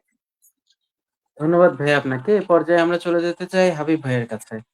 আ ভাই আমাকে শুনতে পাচ্ছেন কি? হ্যাঁ, আমি তোমাকে শুনতে পাচ্ছি। অ্যাসোসিয়েশনকে আরো কার্যকরী ও প্রভাবশালী করতে আমাদের আরো কি, কি কাজ করা উচিত বলে আপনি মনে করছেন? Arm police battalion public school and যে অ্যালুমনি অ্যাসোসিয়েশনটা গঠিত হয়েছে, এটাকে আরো কার্যকরী করার জন্য কিছু পদক্ষেপ নেওয়া উচিত বলে আমি মনে করছি। নাম্বার ওয়ান হচ্ছে আমাদের অলরেডি অ্যালুমনি অ্যাসোসিয়েশনের যে এক্সিকিউটিভ কমিটি, তারা সাধারণ মেম্বারদেরকে এর ভেতরে এর আয়ত্তে নিয়ে আসছেন। এটা একটা অনলাইন বেস, সাধারণ মেম্বার অনলাইন বেস ডেটাবেস তৈরি করছেন। এটা খুবই ভালো একটা পদক্ষেপ।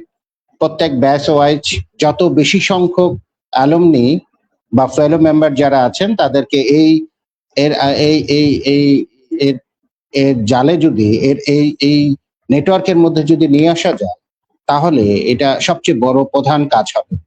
সো অ্যালুমনি অ্যাসোসিয়েশনের এক্সিকিউটিভ মেম্বারদেরকে আমি অনুরোধ জানাবো, তারা যেন অবশ্যই সমস্ত ব্যাচ ভিত্তিক যে সমস্ত রিপ্রেজেন্টেটিভ আছে তাদের সাথে পরামর্শ করে এই সাধারণ যে সদস্য সেটা বাড়াবেন এবং সেটাকে ডিজিটালাইজ করবেন, যেন ইজিলি তাদের কাছে যাওয়া যায়। সো একটা নেটওয়ার্কিং, আমরা তথ্য প্রযুক্তির সহায়তা নিব, আইটি সহায়তা নিয়ে এটাকে অনেকভাবে স্ট্রং করব। আমরা যদি একটা ভালো ডেটা ব্যাংক তৈরি করতে পারি, যদি আমরা 4000 5000 যদি একটা ডেটা ব্যাংক তৈরি করতে পারি, তাহলে কি হবে? তাহলে এটা আমাদের শক্তি। এই শক্তিটাকে আমরা কিভাবে কাজে লাগাবো? আমরা বিভিন্ন ভাবে আমাদের বর্তমান যে সমস্ত স্টুডেন্টরা আছে, যারা দরিদ্র আছে, অসহায় আছে, অসংখ্য স্কুলে এরকম আছে, এই সমস্ত দরিদ্র অসহায় এবং মেধাবী স্টুডেন্ট, তারা পড়াশোনার সুযোগ পাচ্ছে না, আর্থিকভাবে তারা সচ্ছলতা নয়, তাদের পাশে দাঁড়াতে হবে। এটা অনুরোধ করছি। এরপরে হচ্ছে যে আমাদের ব্যাচ থেকে যারা সিনিয়ররা যারা আছে, তারা বিভিন্ন জায়গায় অনেকে জায়গায় প্রতিষ্ঠা পেয়েছেন। কেউ ডাক্তার হয়েছেন, কেউ বিশ্ববিদ্যালয়ের শিক্ষক হয়েছেন, কেউ ব্যবসায়ী হয়েছেন, কেউ মিলিটারি অফিসার হয়েছেন, কেউ পুলিশ হয়েছেন। বিভিন্ন জায়গায় তারা সমাজে আজকে প্রতিষ্ঠিত।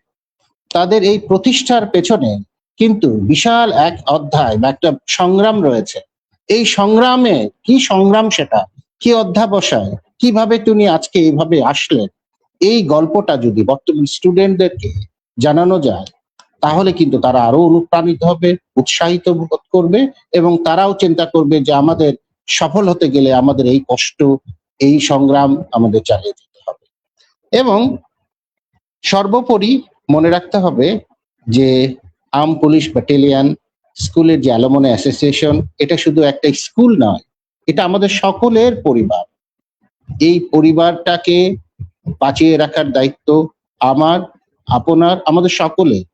সবাই মিলে যদি এই পরিবারটাকে যদি আমরা যত্ন নেই, তাহলে ইনশাআল্লাহ আর্ম পুলিশ ব্যাটালিয়ন পাবলিক স্কুলের যে অ্যালুমনি অ্যাসোসিয়েশনের যে লক্ষ্য উদ্দেশ্য, সেই লক্ষ্য উদ্দেশ্য অবশ্যই সফলভাবে আমরা অর্জন করতে পারবো। আর একটা কথা, একটু আগে লাইল ভাই বলছিল যে বর্তমান যে শিক্ষার পরিবেশ এবং অতীতের যে শিক্ষার পরিবেশ, বর্তমান স্টুডেন্টদের কি গ্যাপ আছে। আমি খণ্ডকালীন শিক্ষক হিসাবে দুটো বিশ্ববিদ্যালয়ে পড়ান। আমি বর্তমানে বিশ্ববিদ্যালয়ে পড়ায়, বিভিন্ন জায়গায় আমি স্টুডেন্টদের সাথে বিভিন্ন সময় কথা বলি। ইদানিং দেখছি যে ছাত্রছাত্রীদের মধ্যে বই পড়ে, আমরা আগে প্রতিনিয়ত পত্রিকা পড়তাম, বাসায় পত্রিকা রাখা হতো এবং প্রতিনিয়ত পত্রিকা পড়তাম। তো স্টুডেন্টদের মধ্যে এখন বই পড়ার অভ্যাস একেবারেই কমে গেছে, পত্রিকা পড়ার অভ্যাস একেবারেই কমে গেছে। সো বই এবং পত্রিকা কেন পড়ছে না আমি জানি না, কিন্তু অনেক কমে গেছে। বিশ্ববিদ্যালয়ের স্টুডেন্টদেরকেও যদি আমি বলি যে আপনারা কেন পড়ছেন না, তারাও কিছু বলতে পারছে না। সো তাদের আগ্রহটা কিন্তু আস্তে আস্তে কমে যাচ্ছে এই বই পড়ার প্রতি, আগ্রহ বাড়ানোর জন্য আমাদের অ্যালুমনি অ্যাসোসিয়েশনের যারা এক্সিকিউটিভ মেম্বার যারা আছেন, তারা স্কুল প্রশাসনের সাথে তারা আহ, আলোচনা করে যে একটা বই পড়ার একটা প্রতিযোগিতা করা যায় কিনা, এরকম একটা ইনিশিয়েটিভ নেওয়া যায় কিনা। তাহলে কি হবে, মানুষের মধ্যে উৎসাহ উদ্দীপনা সৃষ্টি হবে। এবং আজকে অ্যালুমনি অ্যাসোসিয়েশন পেছনে অনেক কাহিনী আছে, এটা কিন্তু একদিনে এই অ্যালুমনি অ্যাসোসিয়েশন হয়নি। আমি নিজে আমি ঢাকায় থেকে বেশ কয়েকবার আমি বগুড়াতে গিয়েছি শুধুমাত্র অ্যালুমনি অ্যাসোসিয়েশনটাকে এস্টাবলিশ করার জন্য। সেই সময় আমাদের সাথে একটা টিম ছিল, একটা আহ্বায়ক টিম আমাদের গঠন, সেখানে লায়ল ভাইয়ের অপরিসীম অবদান রয়েছে, মোস্তাফিজ আজকে তার অপরিসীম অবদান রয়েছে, জাভলিনের কথা যদি আমি না বললেই নয়, জাভলিনের মানে অবদান রয়েছে, আমাদের স্কুলের শামীমা আপা তার অসম্ভব অবদান রয়েছে, আমাদের নির্বাচন কমিশনার ছিলেন আতিক ভাই, তারও বিভিন্ন রকম অবদান। আমরা কমান্ডিং অফিসারের কাছে গিয়েছিলাম, সেই সময় কমান্ডিং অফিসার আমাদেরকে খুব ভালোভাবে প্রথমে গ্রহণ করেন নাই। সো ধন্যবাদ ভাইয়া আপনাকে। এই মুহূর্তে চলে যেতে চাই স্মৃতি আপুর কাছে। আপু, আপনি নিজে বিভিন্ন বিজনেসের সাথে যুক্ত আছেন। মেয়েদের বিজনেসে আসার ব্যাপারে আপনার অভিমতগুলো কি কি? ধন্যবাদ ভাইয়া। আমি আমার বিয়েও হয়েছে, কিন্তু আমার আর কি অনেক ছোটতে। আর আমার তো পড়াশোনা তোমার হচ্ছে যে যাই হোক, মানে খুব এগিয়ে, মানে বয়স হিসেবে আমার কিন্তু পড়া অনেক এগিয়ে গেছে আর কি। আমার বিয়ে হয় 13 বছর বয়সে। তো খুব ছোট থেকে আর কি, মানে সংগ্রাম করে আজকে আমার এই জায়গাতে আসা। আর একটু ঠান্ডা লেগেছে, সরি, কথা বলতে একটু সমস্যা হচ্ছে। তো যাই হোক, আমি আমার বিয়ে হয়েছে জয়েন্ট ফ্যামিলিতে। আমি এসএসসি পরীক্ষার ভিতরে আমার মানে বিয়ে হয়। তো যাই হোক, তারপরে পরে পরীক্ষার ভিতরে আমার যখন বিয়ে হলো, আমি ভেবেছিলাম আর পরীক্ষা দিব না, ড্রপ দিব। কারণ আমাদের তো মেয়েদের তো দেখা যায় মাস্টার্স কমপ্লিট করুক, ডাক্তার হোক আর ইঞ্জিনিয়ার হোক, যে পেশাই হোক, ওই যে কিন্তু সংসারের হাল ধরতেই হয়, যে আমাদের হাঁড়ি পাতিল ঠেলতেই হয়। কিন্তু আমি মনে করি যে প্রত্যেকটা মেয়ের নিজের পায়ে দাঁড়ানো উচিত, নিজে কিছু আর্ন করা উচিত, নিজের উপর ডিপেন্ডেন্ট হওয়া উচিত। আমি অনেক সংগ্রাম করে আজকে এই জায়গায় এসেছি। এখন আমি আহ, 3টা ইন্ডাস্ট্রি, একটা ব্রাইডাল, আমারও পার্লার আছে। আহ, আমার মেয়েকেও ইন্টার পরীক্ষা দিয়েই বিয়ে দিয়েছি। বিয়ের পরে বিবিএ কমপ্লিট করালাম। এখন ইনশাল্লাহ এমবিএও করবে। ও সিটি ব্যাংক থেকে ইন্টার্নালশিপ করলো। ও বলতেছে আমি কিন্তু চাকরি টাকরি করবো না। আমি আমার জামাইকে বলে দিয়েছি, বাবা চাকরি করবে না, ওর ভাত নাই। আমার জামাইয়েরও, ওদেরও 3-4টা বিজনেস আছে। আমি হয় তোমার বিজনেসে দিবা, না হলে আমার বিজনেসে কিন্তু বসাই দিব। কারণ একটা নারী, সে নিজে যখন আর্ন করে এবং নিজে যখন ডিপেন্ডেন্ট হয় নিজের উপর, এটা যে কত বড় একটা শক্তি। আহ, এই নারীদের জন্য, নিজেদের জন্য কিছু করা উচিত।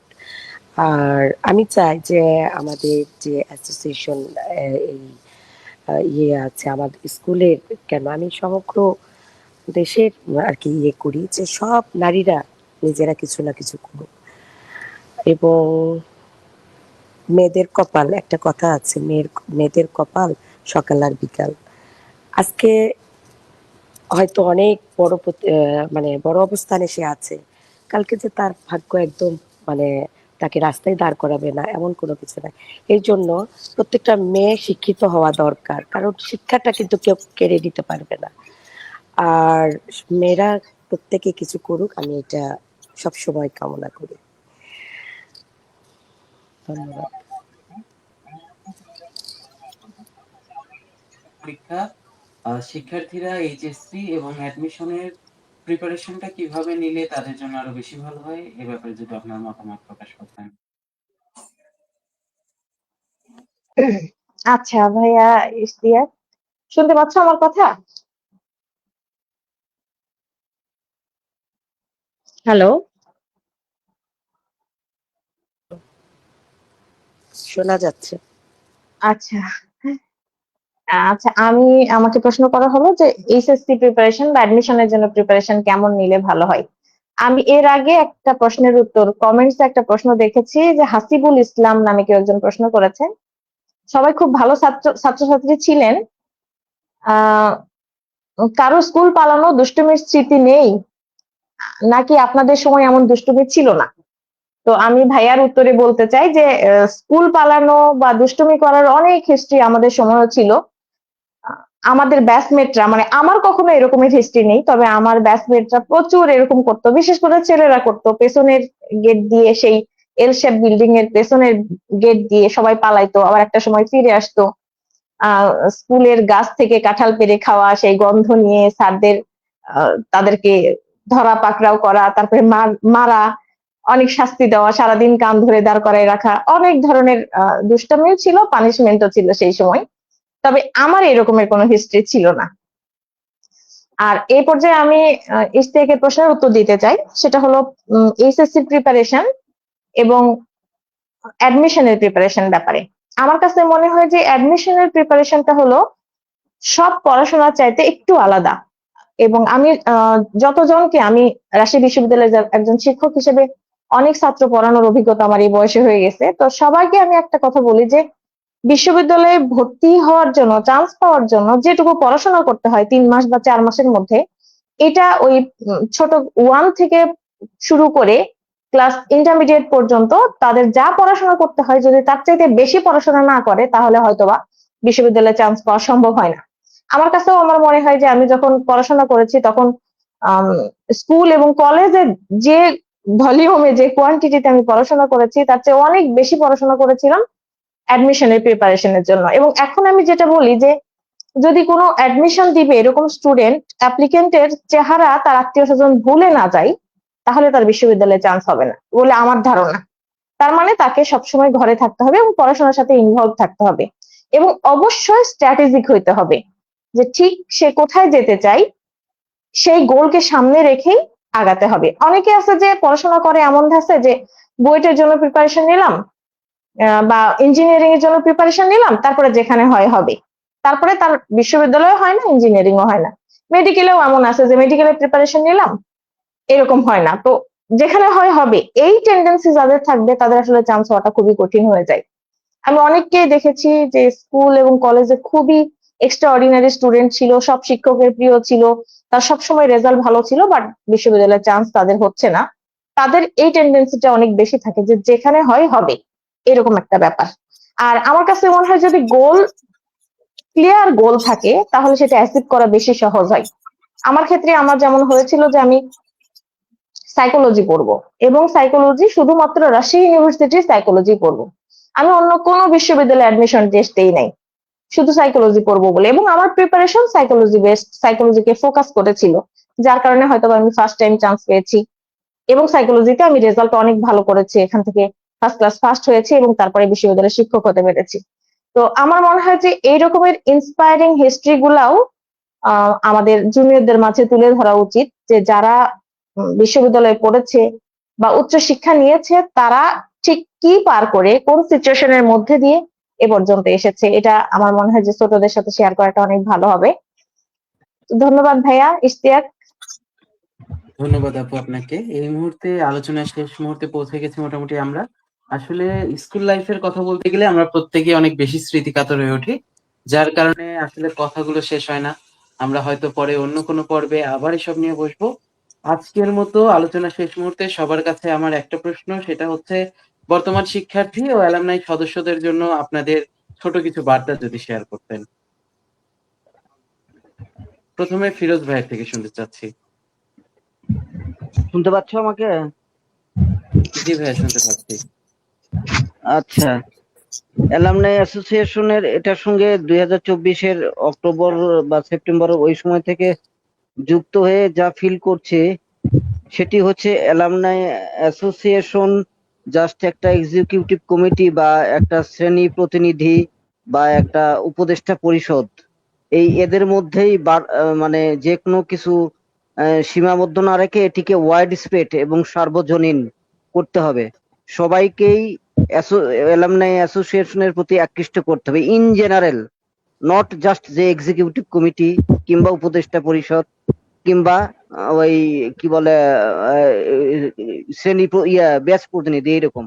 এবং ওই অ্যাসোসিয়েশনের ইলেকশনের সময় আমার কাছে যেটি মনে হয়েছে যে জাস্ট ওই প্রত্যেক ব্যাচ থেকে 2 জন করে প্রতিনিধি, ওই ভোটিং পাওয়ারটা জাস্ট ওই 2 জন করে, ওটি অপরিমিত এবং একটি অসম্পূর্ণ প্রক্রিয়া হয়েছে। এটি আমার কাছে পছন্দ হয়নি। সেই সময় আমি এটি নিয়ে বলেছিলাম। যাই হোক, 7 জনের কনভেনিং কমিটিতে ছিল, সেখানে যে একজনের মতামত সংখ্যাগরিষ্ঠ না হলে সেটি গৃহীত হবে না। তো আগামী দিনের জন্য এদিকে খেয়াল থাকবে। আর এই বছর যেটি বার্নিং ইস্যুস, সেটি হচ্ছে 2026-এ কিন্তু স্কুলের 40 বছর পূর্তি। তো আমার মনে হয় এই 40 বছর পূর্তি উদযাপন করতে না পারা, এটা অ্যালুমনাই অ্যাসোসিয়েশন বলো বা অ্যালুমনাই অ্যাসোসিয়েশন থাকুক আর না থাকুক, বা এটির ব্যানার আছে বলেই নয়, একটা স্কুলের 40 বছর পূর্তি সামগ্রিকভাবে অ্যাজ যতটা সম্ভব বেশি সংখ্যক অংশগ্রহণ করে উদযাপন করতে না পারাটা, এটা খুবই ব্যর্থতা হবে। এবং সেটি করতে গেলে এই বছরের অলরেডি 5 নম্বর মাস চলতেছে, এবং করতে হলে ডিসেম্বর মাস ইজ দ্য সুইটেবল সময়। কারণ সবারই দেখা যায় ডিসেম্বর মাসে কিছু ছুটি থাকে, এবং যাদের ফ্যামিলি হয়ে গেছে, তাদের বাচ্চাদের পরীক্ষা হয়ে গেলে তো অনেকেরই, বেশিরভাগই তো বগুড়ার বাইরে থাকে, তাদের বগুড়াই আসতে পারার একটা সুযোগ সুবিধার ব্যাপার থাকে। তো ডিসেম্বরকে টার্গেট করে 40 বছর পূর্তি উদযাপন করতে গেলে সবাইকেই সেটার প্রতি আকৃষ্ট করতে হবে, এবং এটা জেনারেলাইজড সবাইকেই এটার প্রতি আগ্রহী করে তোলার জন্য প্রচুর কাজ করতে হবে। এবং যার যার সঙ্গে যার সম্পর্ক ভালো, ব্যক্তি উদ্যোগে এবং সম্পর্ক ভালোর ক্ষেত্রে সেই যোগাযোগটাকে কাজে লাগিয়ে এটার প্রচারণা করে 40 বছর পূর্তি উদযাপনটা ভালোভাবে করার জন্য উদ্যোগ নিতে হবে। ধন্যবাদ ইশতিয়াক, আমি এখন একটু লিভ করতে চাচ্ছি। আমি আসলে ওই যে আর থাকতে পারবো না মনে হয়। সবাইকে ধন্যবাদ। ধন্যবাদ ভাই আপনাকে এত সুন্দর মতামত প্রকাশের জন্য এবং আমাদেরকে সময় দেওয়ার জন্য। এবার চলে যাচ্ছি হাবিব ভাইয়ের কাছে। ভাই, আপনার মতামত যদি আমাদের সাথে শেয়ার করতেন। আহ, আমরা চাই যে অ্যালুমনি অ্যাসোসিয়েশন এমন একটা সংগঠন হয়ে দাঁড়াক, একটি প্রাতিষ্ঠানিক সংগঠন, একটা ইনস্টিটিউশনালাইজ সংগঠন হয়ে দাঁড়াক, যেখানে সংগঠনের মধ্যে সকলের মধ্যে ভালোবাসা থাকবে, সকলের মধ্যে সহযোগিতা থাকবে, এবং সর্বোপরি সকলের কে এই অ্যালুমনি অ্যাসোসিয়েশনের সদস্য হিসেবে গর্ব অনুভব করবে। তো এই 3টা জিনিসের সমন্বয় যদি থাকে, অ্যালুমনি অ্যাসোসিয়েশন সামনের দিকে ইনশাআল্লাহ অনেক দূরে যাবে, আমরা সেই প্রত্যাশাই করছি। এবং সর্বোপরি আমরা আশা করছি অ্যালুমনি অ্যাসোসিয়েশনের যে এক্সিকিউটিভ কমিটি আছেন, তারা সম্মিলিতভাবে সবাইকে নিয়ে এই অ্যালুমনি অ্যাসোসিয়েশনটাকে সামনের দিকে এগিয়ে নিয়ে যাবে। ধন্যবাদ। ধন্যবাদ ভাই আপনাকে আমাদের সাথে থাকার জন্য। এই মুহূর্তে চলে যেতে চাই স্মৃতি আপুর কাছে। আপু, আপনার মতামত যদি আমাদের জন্য শেয়ার করতেন।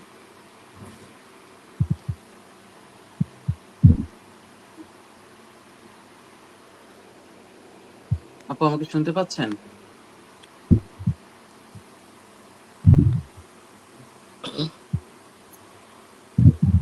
স্মৃতি আপু মনে হয় ইস্টেককে শুনতে পাচ্ছেন না। কথা শোনা স্মৃতি আপুকে যাচ্ছে প্রশ্ন না। করেছে ইস্টেক।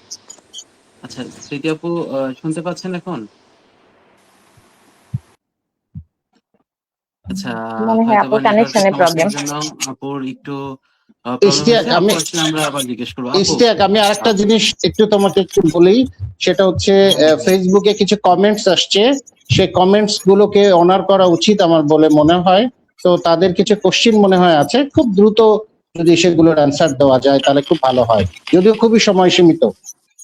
আচ্ছা ভাইয়া ভাইয়া, আমি আপনার কাছে একটা ভাইয়া আমি একটু, আমার ফোনেও চার্জ শেষ, আমি একটু কথাটা কথা শেষ করে আমি একটু যেতে চাচ্ছি, নেটও প্রবলেম হচ্ছে। আহ আমি কি বলতে পারি ভাইয়া? আচ্ছা আপু, ঠিক আছে, আপনি বলেন। আমার আর 5% চার্জ আছে। তো আমি চাই যে অ্যালুমনাই অ্যাসোসিয়েশন যেটা, এটা আমাদের আরো শক্তিশালী করা উচিত। আর আমাদের যে রিপ্রেজেন্টেটিভ যারা আছে, এগুলো রিপ্রেজেন্টেটিভ মানে কি, সবাইকে সবার সাথে কমিউনিকেশন ঠিক রেখে সবাইকে একটা স্কুলের যে আমাদের মানে সবাইকে উদ্যোগ নিয়ে সবাইকে একসাথে করা, এটাই তো রিপ্রেজেন্টেটিভের কাজ। তো রিপ্রেজেন্টেটিভে যারা আছে তারা যেন সবাই যেন খুব মানে অ্যাক্টিভ হয়, এবং তারা যেন প্রত্যেকেই মানে সচেতন থাকে। এই জিনিসগুলো একটু মাথায় রাখা উচিত। আর এই যে রিউনিয়ন যেটা আমাদের 40 বছর যেটা, এটা মানে আমি এগ্রি। আমি চাই যে একটা সবাই আমরা একটা শক্তিশালী অ্যালুমিনাই দিয়েই আমরা একটা রিউনিয়ন করার মানে করতে পারি। তো এই প্রিপারেশনটা নিলে মনে হয় খুবই ভালো হয় আমাদের।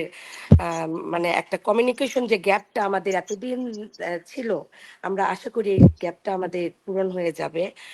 আর সবাইকেই ধন্যবাদ। আমরা মাঝে মাঝে একটু এইরকম মানে একটা যে কোনো এই যে 2 ঈদ আছে, ঈদের পরে একটা সবাই যে যেখানে দেশে, আমাদের অনেকে ঢাকার মানে বগুড়ার বাহিরে থাকে, অনেকে দেশের বাহিরে থাকে। আমরা চাই যে আমরা সবাই ছোট জুনিয়র সিনিয়র সবাই এক হতে পারি, আর স্কুলটাকে আমরা অনেক দূরে নিয়ে যেতে পারি। আজকে আমরা আজকে আমরা যারা আগামীতে তোমাদেরকে যেন জুনিয়রদেরকে হাত ধরে আমরা এগিয়ে নিয়ে যেতে পারি, এটাই আমাদের কাম্য। ধন্যবাদ ভাইয়া, আমিও লিভ নিতে চাচ্ছি। তো ভাইয়া ধন্যবাদ আসসালামু আপু আলাইকুম। আমাদেরকে সময় দেওয়ার আচ্ছা, জন্য। আসসালামু আলাইকুম। ফেসবুক থেকে একটা কমেন্ট নিতে চাচ্ছিলাম হাবিবুল্লাহ ভাই। হাবিব ভাই শুনতে পাচ্ছেন?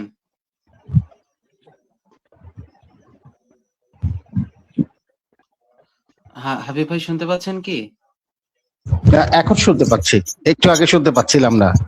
হ্যাঁ, ফেসবুক থেকে একটা কমেন্ট এসেছিল, জি, একটা প্রশ্ন, সেটা আপনার কাছে। জি। প্রশ্নটি হচ্ছে, আপনি আইইউ এআইইউবির শিক্ষক ছিলেন। একজন শিক্ষক হুম, হুম। হিসেবে এপিবিএন এর শিক্ষকদের থেকে আপনি কি ইন্সপায়ার্ড হন? অবশ্যই এপিবিএন এর শিক্ষক, একজন শিক্ষক শুধুমাত্র আহ, মানে শিক্ষকের কাজটা কি? শিক্ষকের কাজটা হচ্ছে একজন ছাত্রর ভেতরে যে লুকায়িত শক্তি আছে সেই শক্তিটাকে বের করে নিয়ে আসা, তাকে পজিটিভ দিকে প্রভাবিত করা। সো শিক্ষক হিসাবে আর্ম পুলিশ ব্যাটালিয়ন স্কুলের যে সমস্ত শিক্ষকরা ছিলেন, তারা সত্যিকার ভাবেই চেয়েছিলেন যে তাদের যারা স্টুডেন্ট তারা যেন ভালো করে একজন মানুষ হয়। মানুষ মানে কি? একজন সত্যিকারের মানুষ হয় এবং যার মাধ্যমে দেশ, সমাজ এবং সর্বোপরি জাতি উপকৃত হয়। তো সেই জিনিসটা arm police battalion public school যে নৈতিকতা, নীতিবোধ, মূল্যবোধ, ভ্যালু সৃষ্টি করেছিলেন, সেই ভ্যালুটাকেই আমরা এখনো স্মরণ করছি এবং সেই ভ্যালু নিয়ে আমি যে শিক্ষকতা পেশায় আছে খণ্ডকালীন, সেই ভ্যালুটাকেই ধরে আমি সামনের দিকে এগিয়ে যাচ্ছি। ধন্যবাদ। ধন্যবাদ ভাই আপনাকে। এই পর্যায়ে আমরা চলে যেতে চাই উর্মি আপুর কাছে। আপু, আপনার যদি কোনো মতামত বা পরামর্শ থাকে। আচ্ছা, ধন্যবাদ ভাইয়া ইশতিয়াক। আমার আসলে সিনিয়রদের প্রতি খুব বেশ কিছু বার্তা নেই। আমি জুনিয়রদের জন্য বা এখন বর্তমান স্টুডেন্ট যারা তাদের জন্য যে বার্তা দিতে চাই সেটা হলো, সবাই স্বপ্ন দেখো, সবাই অনেক বড় স্বপ্ন দেখো এবং সেই স্বপ্ন বাস্তবায়ন করার জন্য ধারাবাহিক প্রচেষ্টা চালিয়ে যাও। আমি দেখতে চাই সারা বাংলাদেশে, এমনকি সারা বিশ্বে যেন আর্ম পুলিশ ব্যাটালিয়নের প্রতিনিধি থাকে। আমার ছোট ভাই, আমার বড় ভাই যেন সব জায়গায় আমি খুঁজে পাই, এটা আমার প্রত্যাশা তোমাদের কাছে। আর অ্যালামনাইর এক্সিকিউটিভ কমিটির কাছে আমার একটা মানে আশা প্রত্যাশা, সেটা হলো এরকম লাইভ প্রোগ্রামের আয়োজন মাসে অন্তত 2টা করার ব্যবস্থা যেন করা হয়, এবং সেখানে গেস্ট হিসেবে এতজনকে না রেখে হয়তো একজনকে রাখা এবং স্পেশাল কোনো একটা টপিকে তার সাথে সবার কমিউনিকেশন করার সুযোগ করে দেওয়া, তাকে যেন আমরা সবাই প্রশ্ন করতে পারি, আমাদের বিশেষ আগ্রহের জায়গা তার কাছ থেকে জানতে পারি। তাহলে আমার মনে হয় যে একটা ইন্টারাকশনের নতুন সুযোগ তৈরি হবে। যেমন লাইল ভাই একজন ডক্টর হতে পারে, উনি সেদিন গেস্ট হিসেবে থাকবে এবং আমরা আমাদের বিভিন্ন জিজ্ঞাসা তার কাছেই করব। এরকম বিভিন্ন সেক্টরে বিভিন্ন প্রফেশনে আমাদের কেউ না কেউ আছে। তো আমি আশা করব যে এরকম লাইভ প্রোগ্রাম মানে একজন স্পেসিফিক একজন স্পেশালিস্টকে নিয়ে করা এবং সেই সেক্টরে আমরা যেন সবাই বিভিন্ন কিছু জানতে পারি এই আয়োজনটা করার জন্য। আর সিনিয়র সকল ভাইদের কাছে প্রত্যাশা যে আমাদের হাত ছেড়ে দিয়েন না। আমি সহ আমার যত জুনিয়র আছে সবার উপরে মাথার উপরে ছাতা হয়ে আপনারা থাকবেন, এইটুকু প্রত্যাশা নিয়ে আমি শেষ করছি। ধন্যবাদ ভাই। ধন্যবাদ আপু আপনাকে আপনার এই সুন্দর মতামতের জন্য। এই মুহূর্তে ছেড়ে যেতে ইচ্ছে হচ্ছে না, তবুও ছেড়ে যেতে হবে, এটাই নিয়ম। আবার দেখা হবে পরবর্তী কোনো পর্বে। আমাদের সাথে যারা ছিলেন অতিথি তাদের প্রত্যেককেই ধন্যবাদ এত সুন্দর পরামর্শ এবং মতামত প্রদানের জন্য, এবং সেই সাথে যারা ছিলেন দর্শক হিসেবে আমাদের সাথে ছিলেন অনেকটা সময়, আপনাদেরকেও ধন্যবাদ। আবার আপনাদের সাথে দেখা হবে পরবর্তী কোনো পর্বে। সেই পর্যন্ত সুস্থ থাকবেন, ভালো থাকবেন। ধন্যবাদ। আল্লাহ হাফেজ।